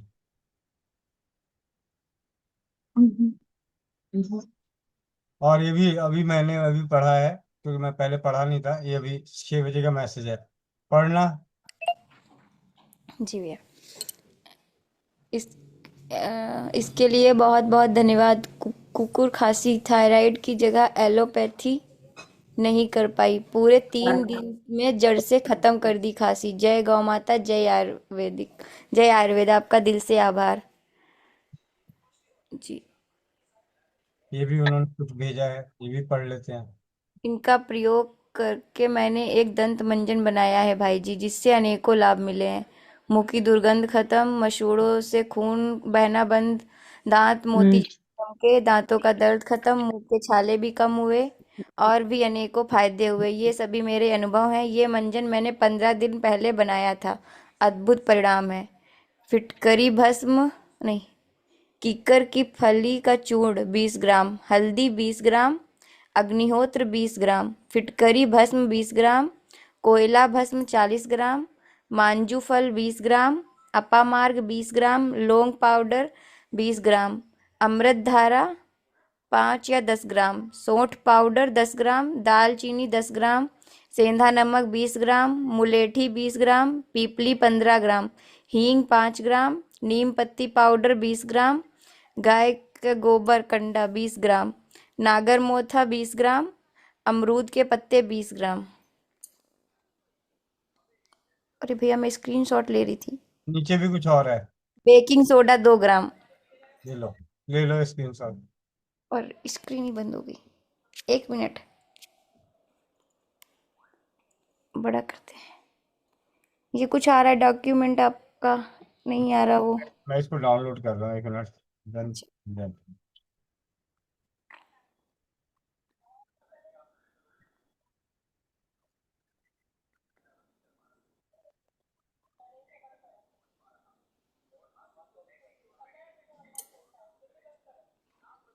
हम्म,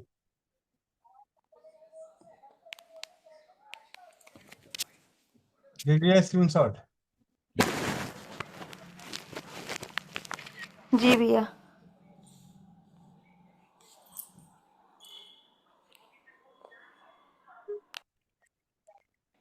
हो गया। चलिए, बाकी कल देखते हैं, और मिलते हैं सुबह 5 बजे इसी लिंक से। 11 बजे कल की कक्षा में होगी चर्चा नेत्र रोग नाशक की, और शाम 4 बजे नारी सुरक्षा घरेलू बचत व्यवसाय, और शाम 7:30 बजे इस अनोखे परिवार की अनोखी चौपाल रंग बिरंगी कहानियों के संग। ये कौन है? OnePlus GM1901। नाम तो मालूम नहीं, तो आपके संग बात क्या करके फायदा। कर लेते हैं जी। माइक ये नो बजाना नहीं है, बात ये बजाने पूरे हैं। ये लो, वंदे मातरम।